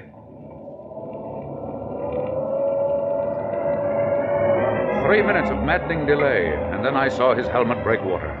As busy hands unbolted his helmet, he gave us a little net, which he held in his hand. We took it eagerly, and there it was, a piece of old, decayed wood. But on it was a small brass plate, some old, rusted fitting that had seen the ocean bottom for many a year. I gave it to Jean, and she hurried to the laboratory to take off the corrosion. Naturally, I hurried with her. It's coming off. I can almost make it out, John. Let me see, there's an L, an O, T. Here it is, Toledo. The Toledo. We found it. We found it. Oh, John, I'm so happy. Let's hurry and tell Paul. After Paul came out of the decompression chamber, he told us his story. He's lying at the very edge of the fissure. We must be very careful, or it's possible that it may disappear entirely. There are tons of sand to be blown out, and then we'll know the answer. But what about the sub, Paul? Good heavens, you don't mean to start blowing out sand with a mad German sitting alongside of you? We have to take that chance. I think we're better equipped, and if we work fast, we can be out of here in 2 days. Even before he finds out where the Toledo is lying. Right now, we have to float a buoy over the spot and pull out of here. Maybe we can throw them off the track. We'll come back later and then go to work.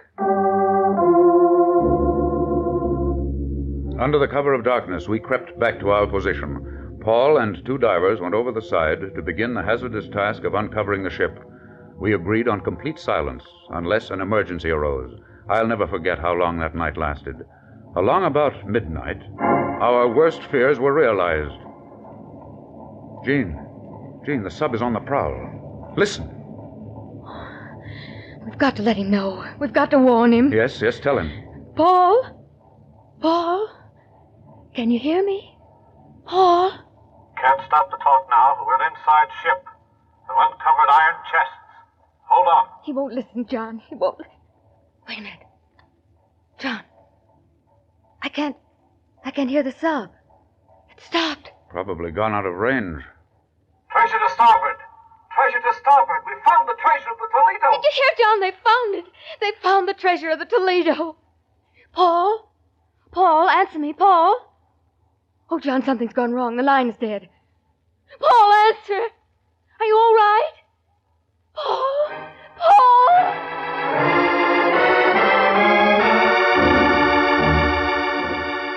5 interminable minutes dragged by on leaden feet. Not a sound came from Paul or from the divers down there with him. What had happened? How could we know? Then... They came out of the escape hatch. They're surrounding. Take this phone, John. Don't stop listening for a moment. Jean ran the length of the ship and disappeared. Paul's position was most precarious. We couldn't drop a depth charge. We couldn't do anything to help. I kept trying to reach Paul on the phone, but the line was apparently dead. Out of the corner of my eye, I saw a diving helmet disappear over the side of our ship. I looked round for Jean. She was gone. And then I realized, too late, that I gave the earphones to a sailor and ran down the deck. Who was that? Went over the side just now. That was Miss Medford, sir. She insisted on going down. You fool! Why did you let her do that? Well, she said she was the only one who knew how to detonate the underwater bomb, sir. So that was it. Little Jean Medford going down to lick the sub crew single-handed. What a fool. What a brave, glorious little fool. I prayed as I had never prayed before. Everyone aboard leaned over the side of the ship, silently, looking down into the dark blue of the water. What was happening down there? Then, 200 yards off our stern, we saw an oil slick spread on the surface. She'd done it. She destroyed the sub. And what of the crew? It was either surrender or death.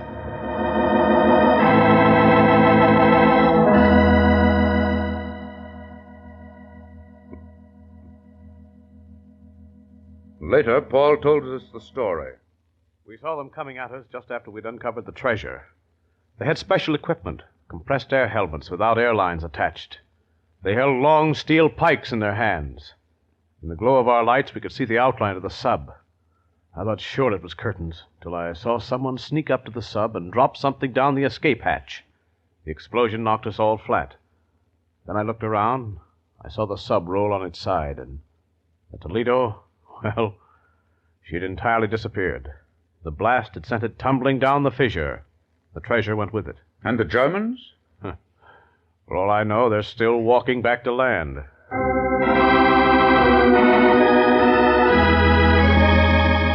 And so ended the quest for treasure to starboard. Jean didn't get her rubies and pearls after all, but she's still very well satisfied, because shortly after we returned to the States...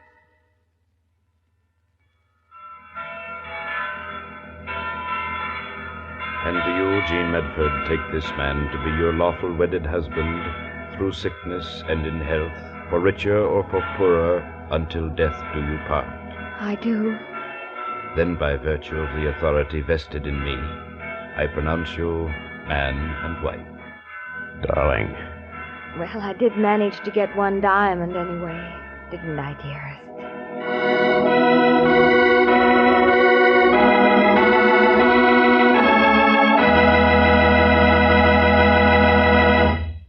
Warren William will be back in just a moment to tell you more about Treasure to Starboard. And here again is Warren William. Little did Captain Fernandez realize as he wrote his last will and testament in the ship's log on the night of March 12, 1703, that over 200 years later men would still fight and die to recover the treasure that went down with him to the bottom of the sea. Will the treasure of the Toledo ever be relocated? Well, it depends on science and the brave daring of intrepid adventurers. We've managed to reach the stratosphere. Why not the unknown depths of the sea? Especially when it holds not one, but hundreds of treasures of inestimable value. Who will risk their lives to recover them? Will you? Next week, I'm going to tell you the story about a professor who believed that heredity is stronger than environment. Unfortunately, he put his nefarious belief to an actual test that involved the life of an innocent child. In order to prove his point to a doubting scientific world, the professor married a woman in whose veins coursed criminal blood for many generations. From this unholy union, a child was born to be reared as a lady. But from the very first, strange signs of bad blood cropped up in the child. What happened to her? Well, listen next week to the story we call One Shining Hour. This is Warren William inviting you to listen again next week. Strange Wills is written by Ken Krapine and directed by Albert Ulrich. This is a Teleways feature produced in Hollywood.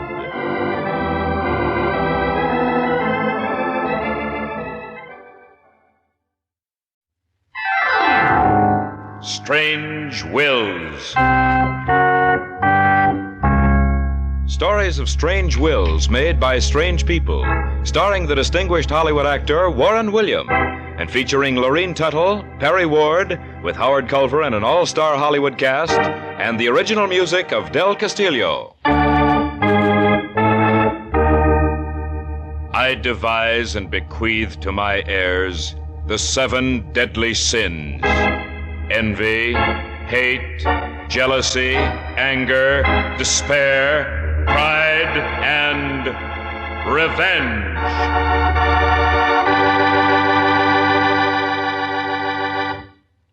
And here is our distinguished star of radio, stage, and screen, Warren William.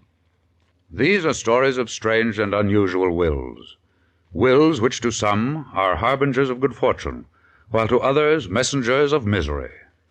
Nor are any of us safe from the evil and diabolical plans of men and women, who, frustrated in life, seek the bitter fruits of revenge in death. So that no reflection can fall on any person or persons living or dead, time, names, and locale have been changed. Only the evil intent of the dead, departed, remains. You'll presently see what I mean, but first, let's hear a word from your announcer. And here is Warren William as John Francis O'Connell in One Shining Hour. If Lucretia Borgia earned the dubious honor of being the mad killer of Italy, I wonder what history will call her direct descendant, Professor Don Borgia. That he was brilliant is attested to by his degrees from universities and colleges the world over, and from the many books he had published at the turn of the century. That he was evil is also a matter of record, for Professor Don Borgia was expelled from Europe, his name stricken from the councils of all reputable institutions, and he, finding himself an outcast, took his young daughter and came to America. I'd heard only rumors of why he had fallen from grace. He had been accused of many things: the practice of medieval sorcery, witchcraft, and experimentation with the human mind, just as questionable vivisectionists do with dumb animals. When I received a written invitation to visit him at his isolated estate,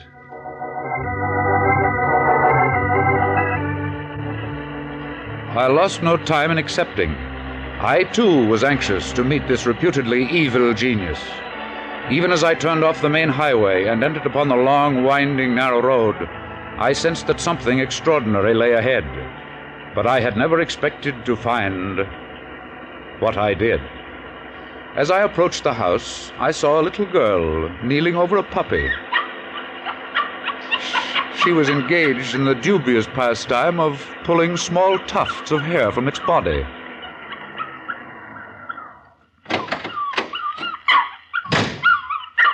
You're hurting the dog, little lady. She stopped and looked up at me. I saw that she had beautiful blue eyes. Golden yellow curls cascaded down round her shoulders. She had the face of an angel. I walked up to her. What's your name? Nina. Don't you realize that you were hurting your puppy? He's mine, isn't he? Yes, that's true. But nice little girls don't torment poor little puppies, you know. What makes you think I'm nice? Well, aren't you? I heard lots of things. I don't believe it. Well, I do. I pull legs off of grasshoppers. I tear the wings from butterflies. You are Mr. O'Connell? Yes, I am. And you are Professor Borgia, I presume? Yes, I am Professor Borgia. Come in, please. Nina, you must leave that dog alone. The noise is distracting me. Yes, Papa. And Nina, Yes, Papa. you can learn nothing from plucking the hair from a dog. I was just trying to see what he looked like with his clothes off, Papa.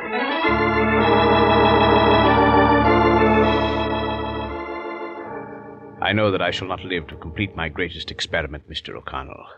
That is why I sent for you. No, I don't suppose that I, as a lawyer, can be of much scientific assistance. You're wrong.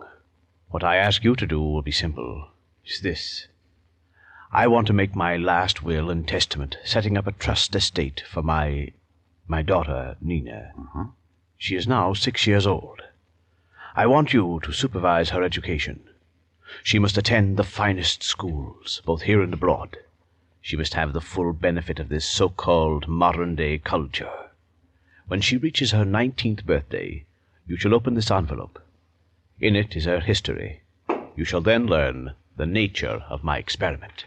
Well, Professor, what you ask is a little beyond the scope of a probate lawyer's work. You shall be well remunerated for your trouble, Mr. O'Connell. You see, what you are doing, what you will see, has been eagerly sought for by the scientific world for over 100 years. But they've all been afraid, cowards. I will revenge myself against these stupid fools. And when Nina reaches her 19th birthday, what am I to do, Professor? Give her the contents of this envelope? I cannot answer that. Only you and time can answer that question.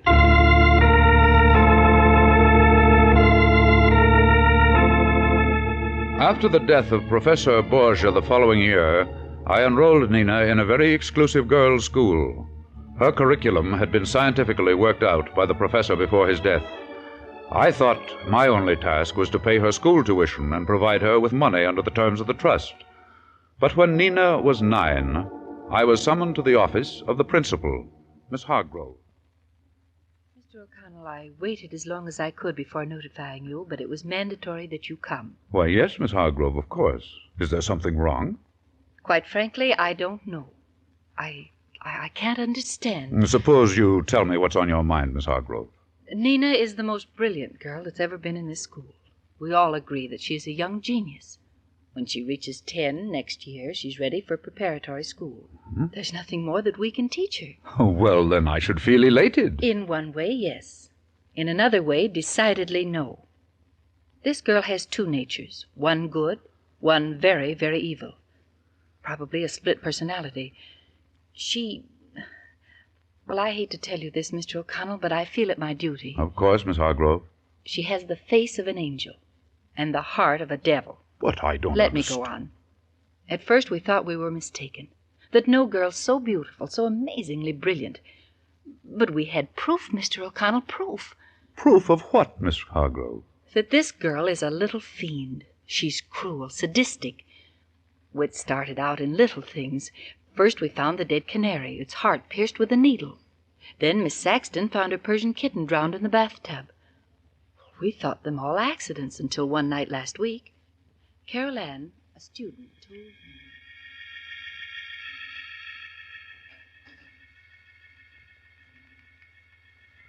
Who's there?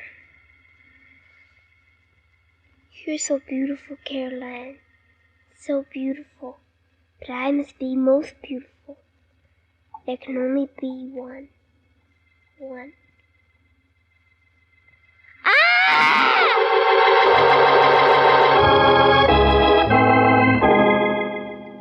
With her fingernails, Nina had raked her face from temple to chin.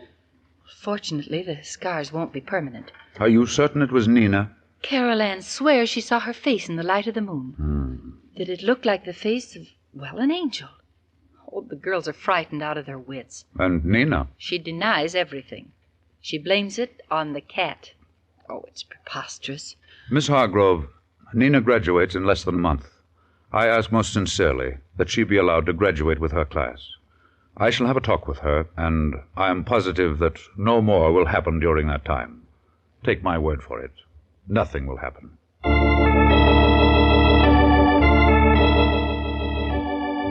Nina's next 4 years in preparatory school were marred only by one extraordinary incident. She told me that one moonlight night near the end of her senior term... Bring my horse, please. I'm going for a ride on the cliffs. All right, miss. Well, do you think it's quite Do safe? as you're told. Whether it's safe or unsafe is my own private matter. Yes, Miss Borgia. I'll have him out in a moment. You needn't stay up. I'll unsaddle him when I return. Thank you, miss. Easy, boy. I'll give you free rein when we reach the cliffs. Here we are, boy. Now take your head. Faster! Faster, boy, faster! That's it! Fly like the wind! Don't stop! Don't stop!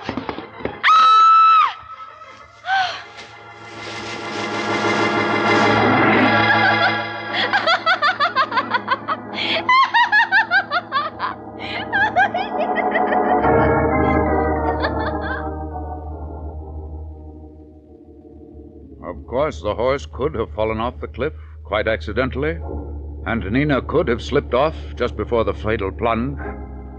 But was it an accident? I wasn't too sure. On the eve of her 19th birthday, Nina returned to the States from a triumphal stay in Europe. She had already received 2 degrees, one in Switzerland and one from the University of Paris. I met her at the airport. It was an exciting moment.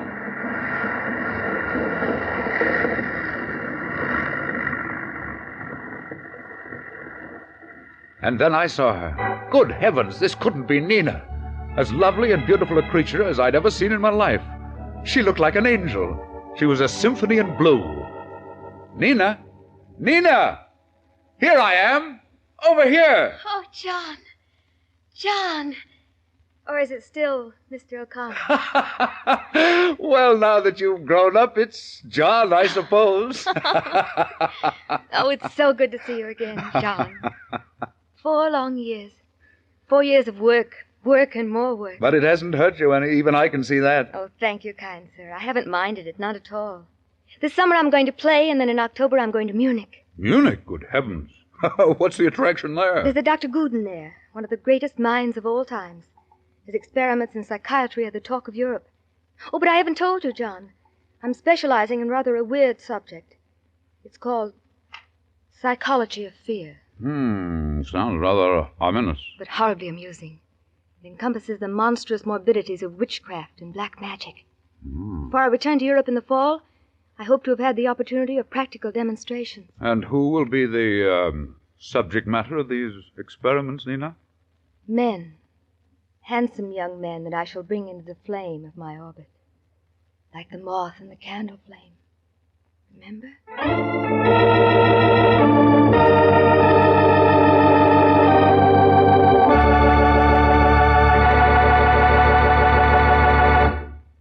Part 2 of Strange Wills will continue in just a moment. And now back to Warren William in Part 2 of One Shining Hour.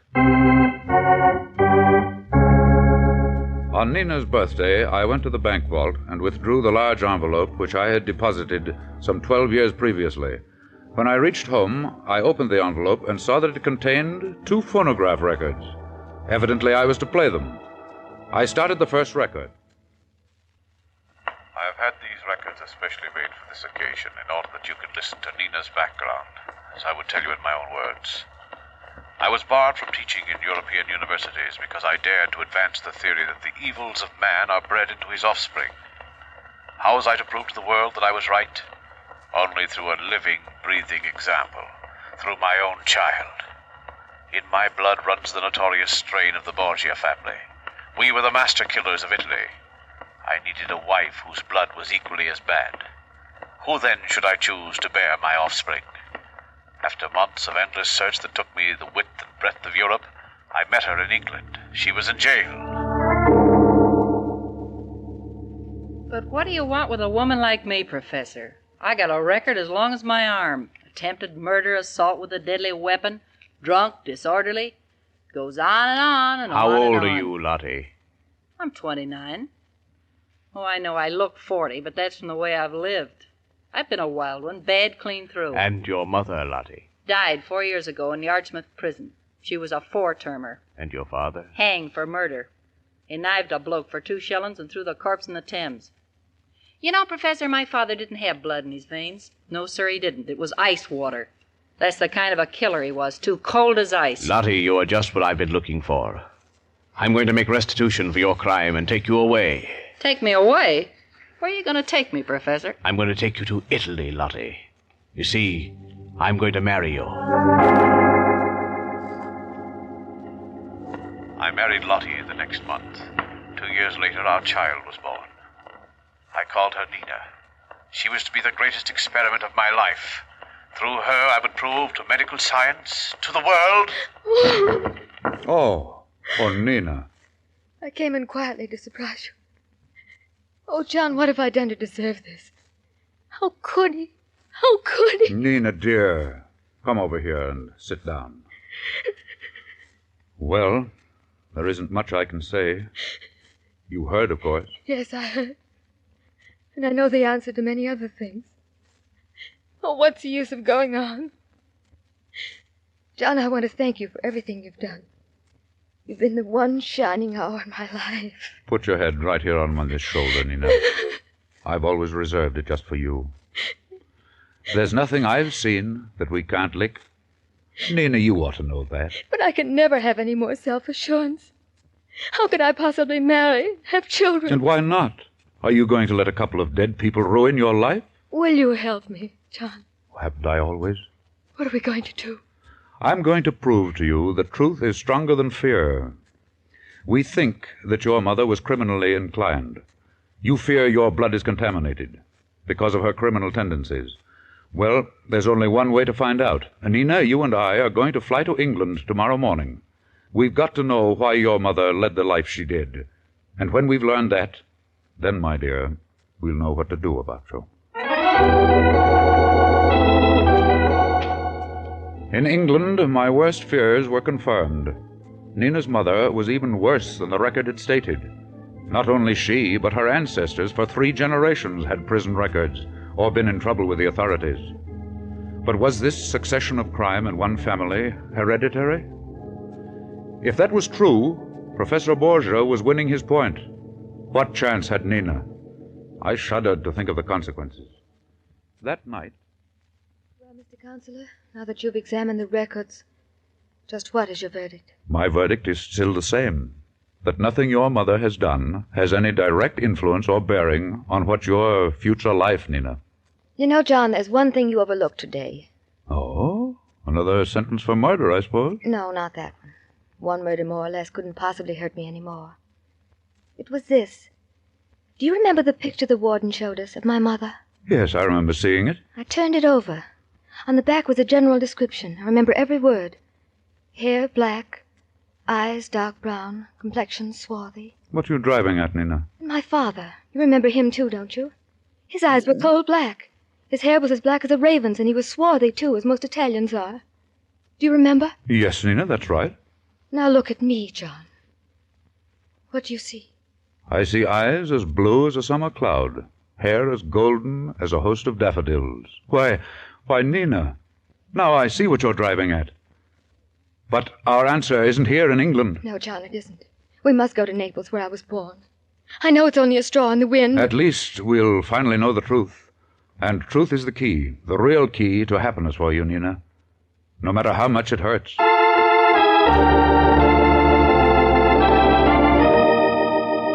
We flew to Naples the next afternoon.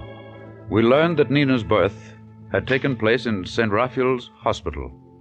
Early next morning, Nina and I presented ourselves to the Mother Superior. Our records show that on the morning on May 21st at 1 a.m. in the year 1916, a baby girl was born to a Lottie Borgia. I personally remember this date because it was the night the hospital was bombed. A horrible night. How did the hospital happen to be bombed, Sister? A huge Zeppelin came over the city and attempted to bomb the rail terminal. It was shortly before 1 o'clock. I was on duty in delivery. Sister, the sirens. Shall we attempt to take the babies to the shelter? We may have time. We won't have time, Maria. The Zeppelin's almost overhead. But have no worries. The hospital's plainly marked, and our lights are on. They will see that this is a place of God. I hope you are right, sister. But the Germans are strange people. Sister, do you hear? If you're frightened, pray, Maria. The hospital! They have hit the hospital! Run, Maria. Call the sisters, call everyone. We must save the babies. We must save the babies.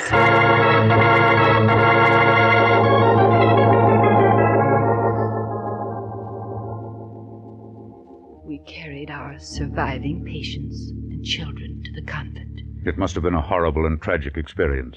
God's ways are strange, Mr. O'Connell. Strange. Now then, what else can I show you?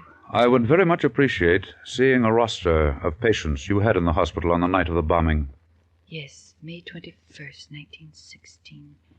May 21st. Oh, yes, here it is. Thank you, Sister. Angela, Amati, Bonini, Borgia. Yes, Borgia, here it is.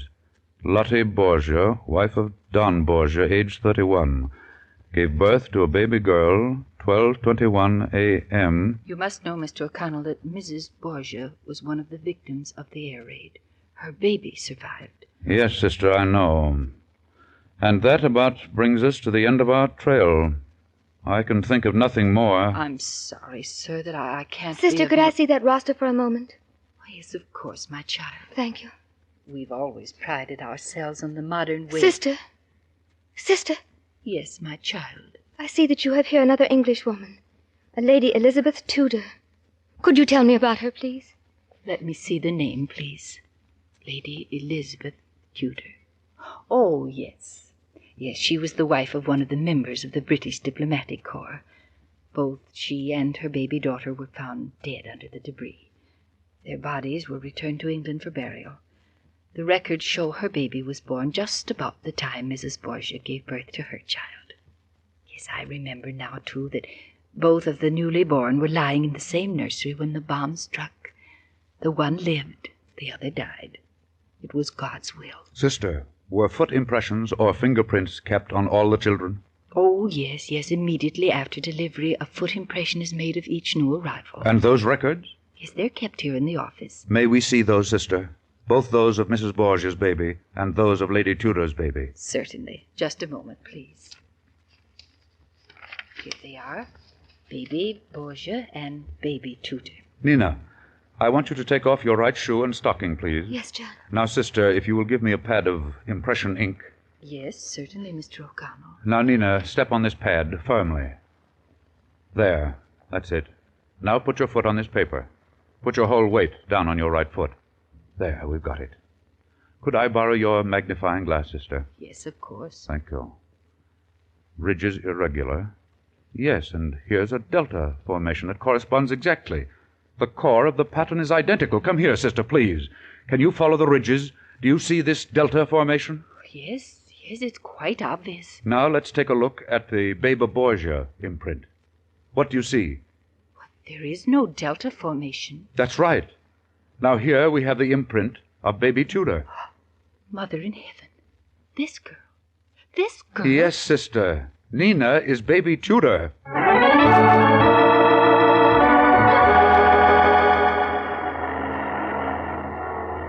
As the Mother Superior said, Nina, God's ways are inscrutable.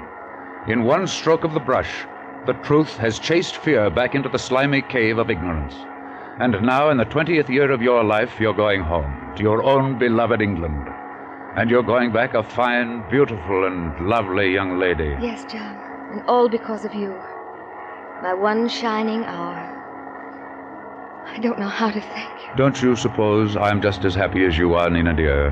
You see, I've almost been your father and mother all these years. You've grown right into my heart. Oh, John, you were a part of mine. Stay there always, John, won't you? Always and forever.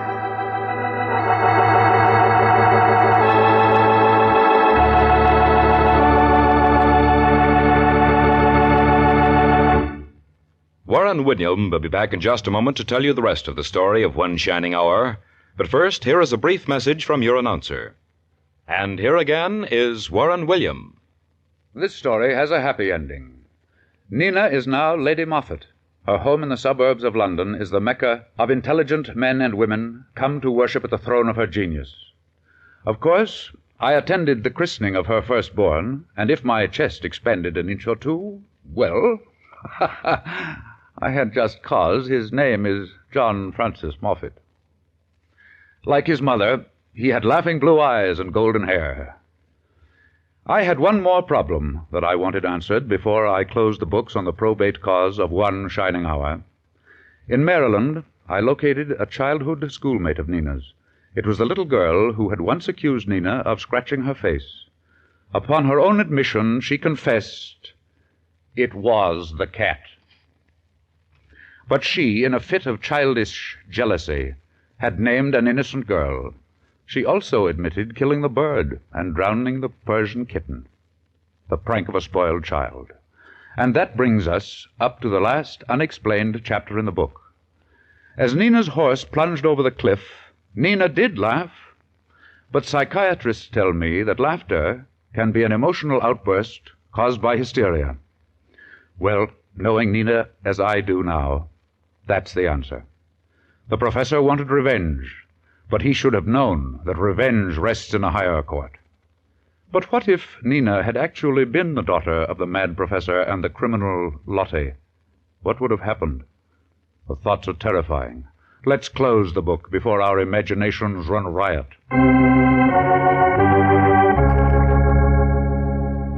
Next week, I'm going to tell you the story of a last will and testament that brought a murderer to bay. Its locale is the fog-swept moors of Scotland, a lonely castle that people shun in the belief that it is haunted. But within the doors of this mysterious castle, a drama is taking place. There is a casket, a body, and the sound of a weeping girl, and fog, eerie waves of fog. Listen next week to the story we call Midnight on the Moor. This is Warren William, hoping that you will be with us again next week.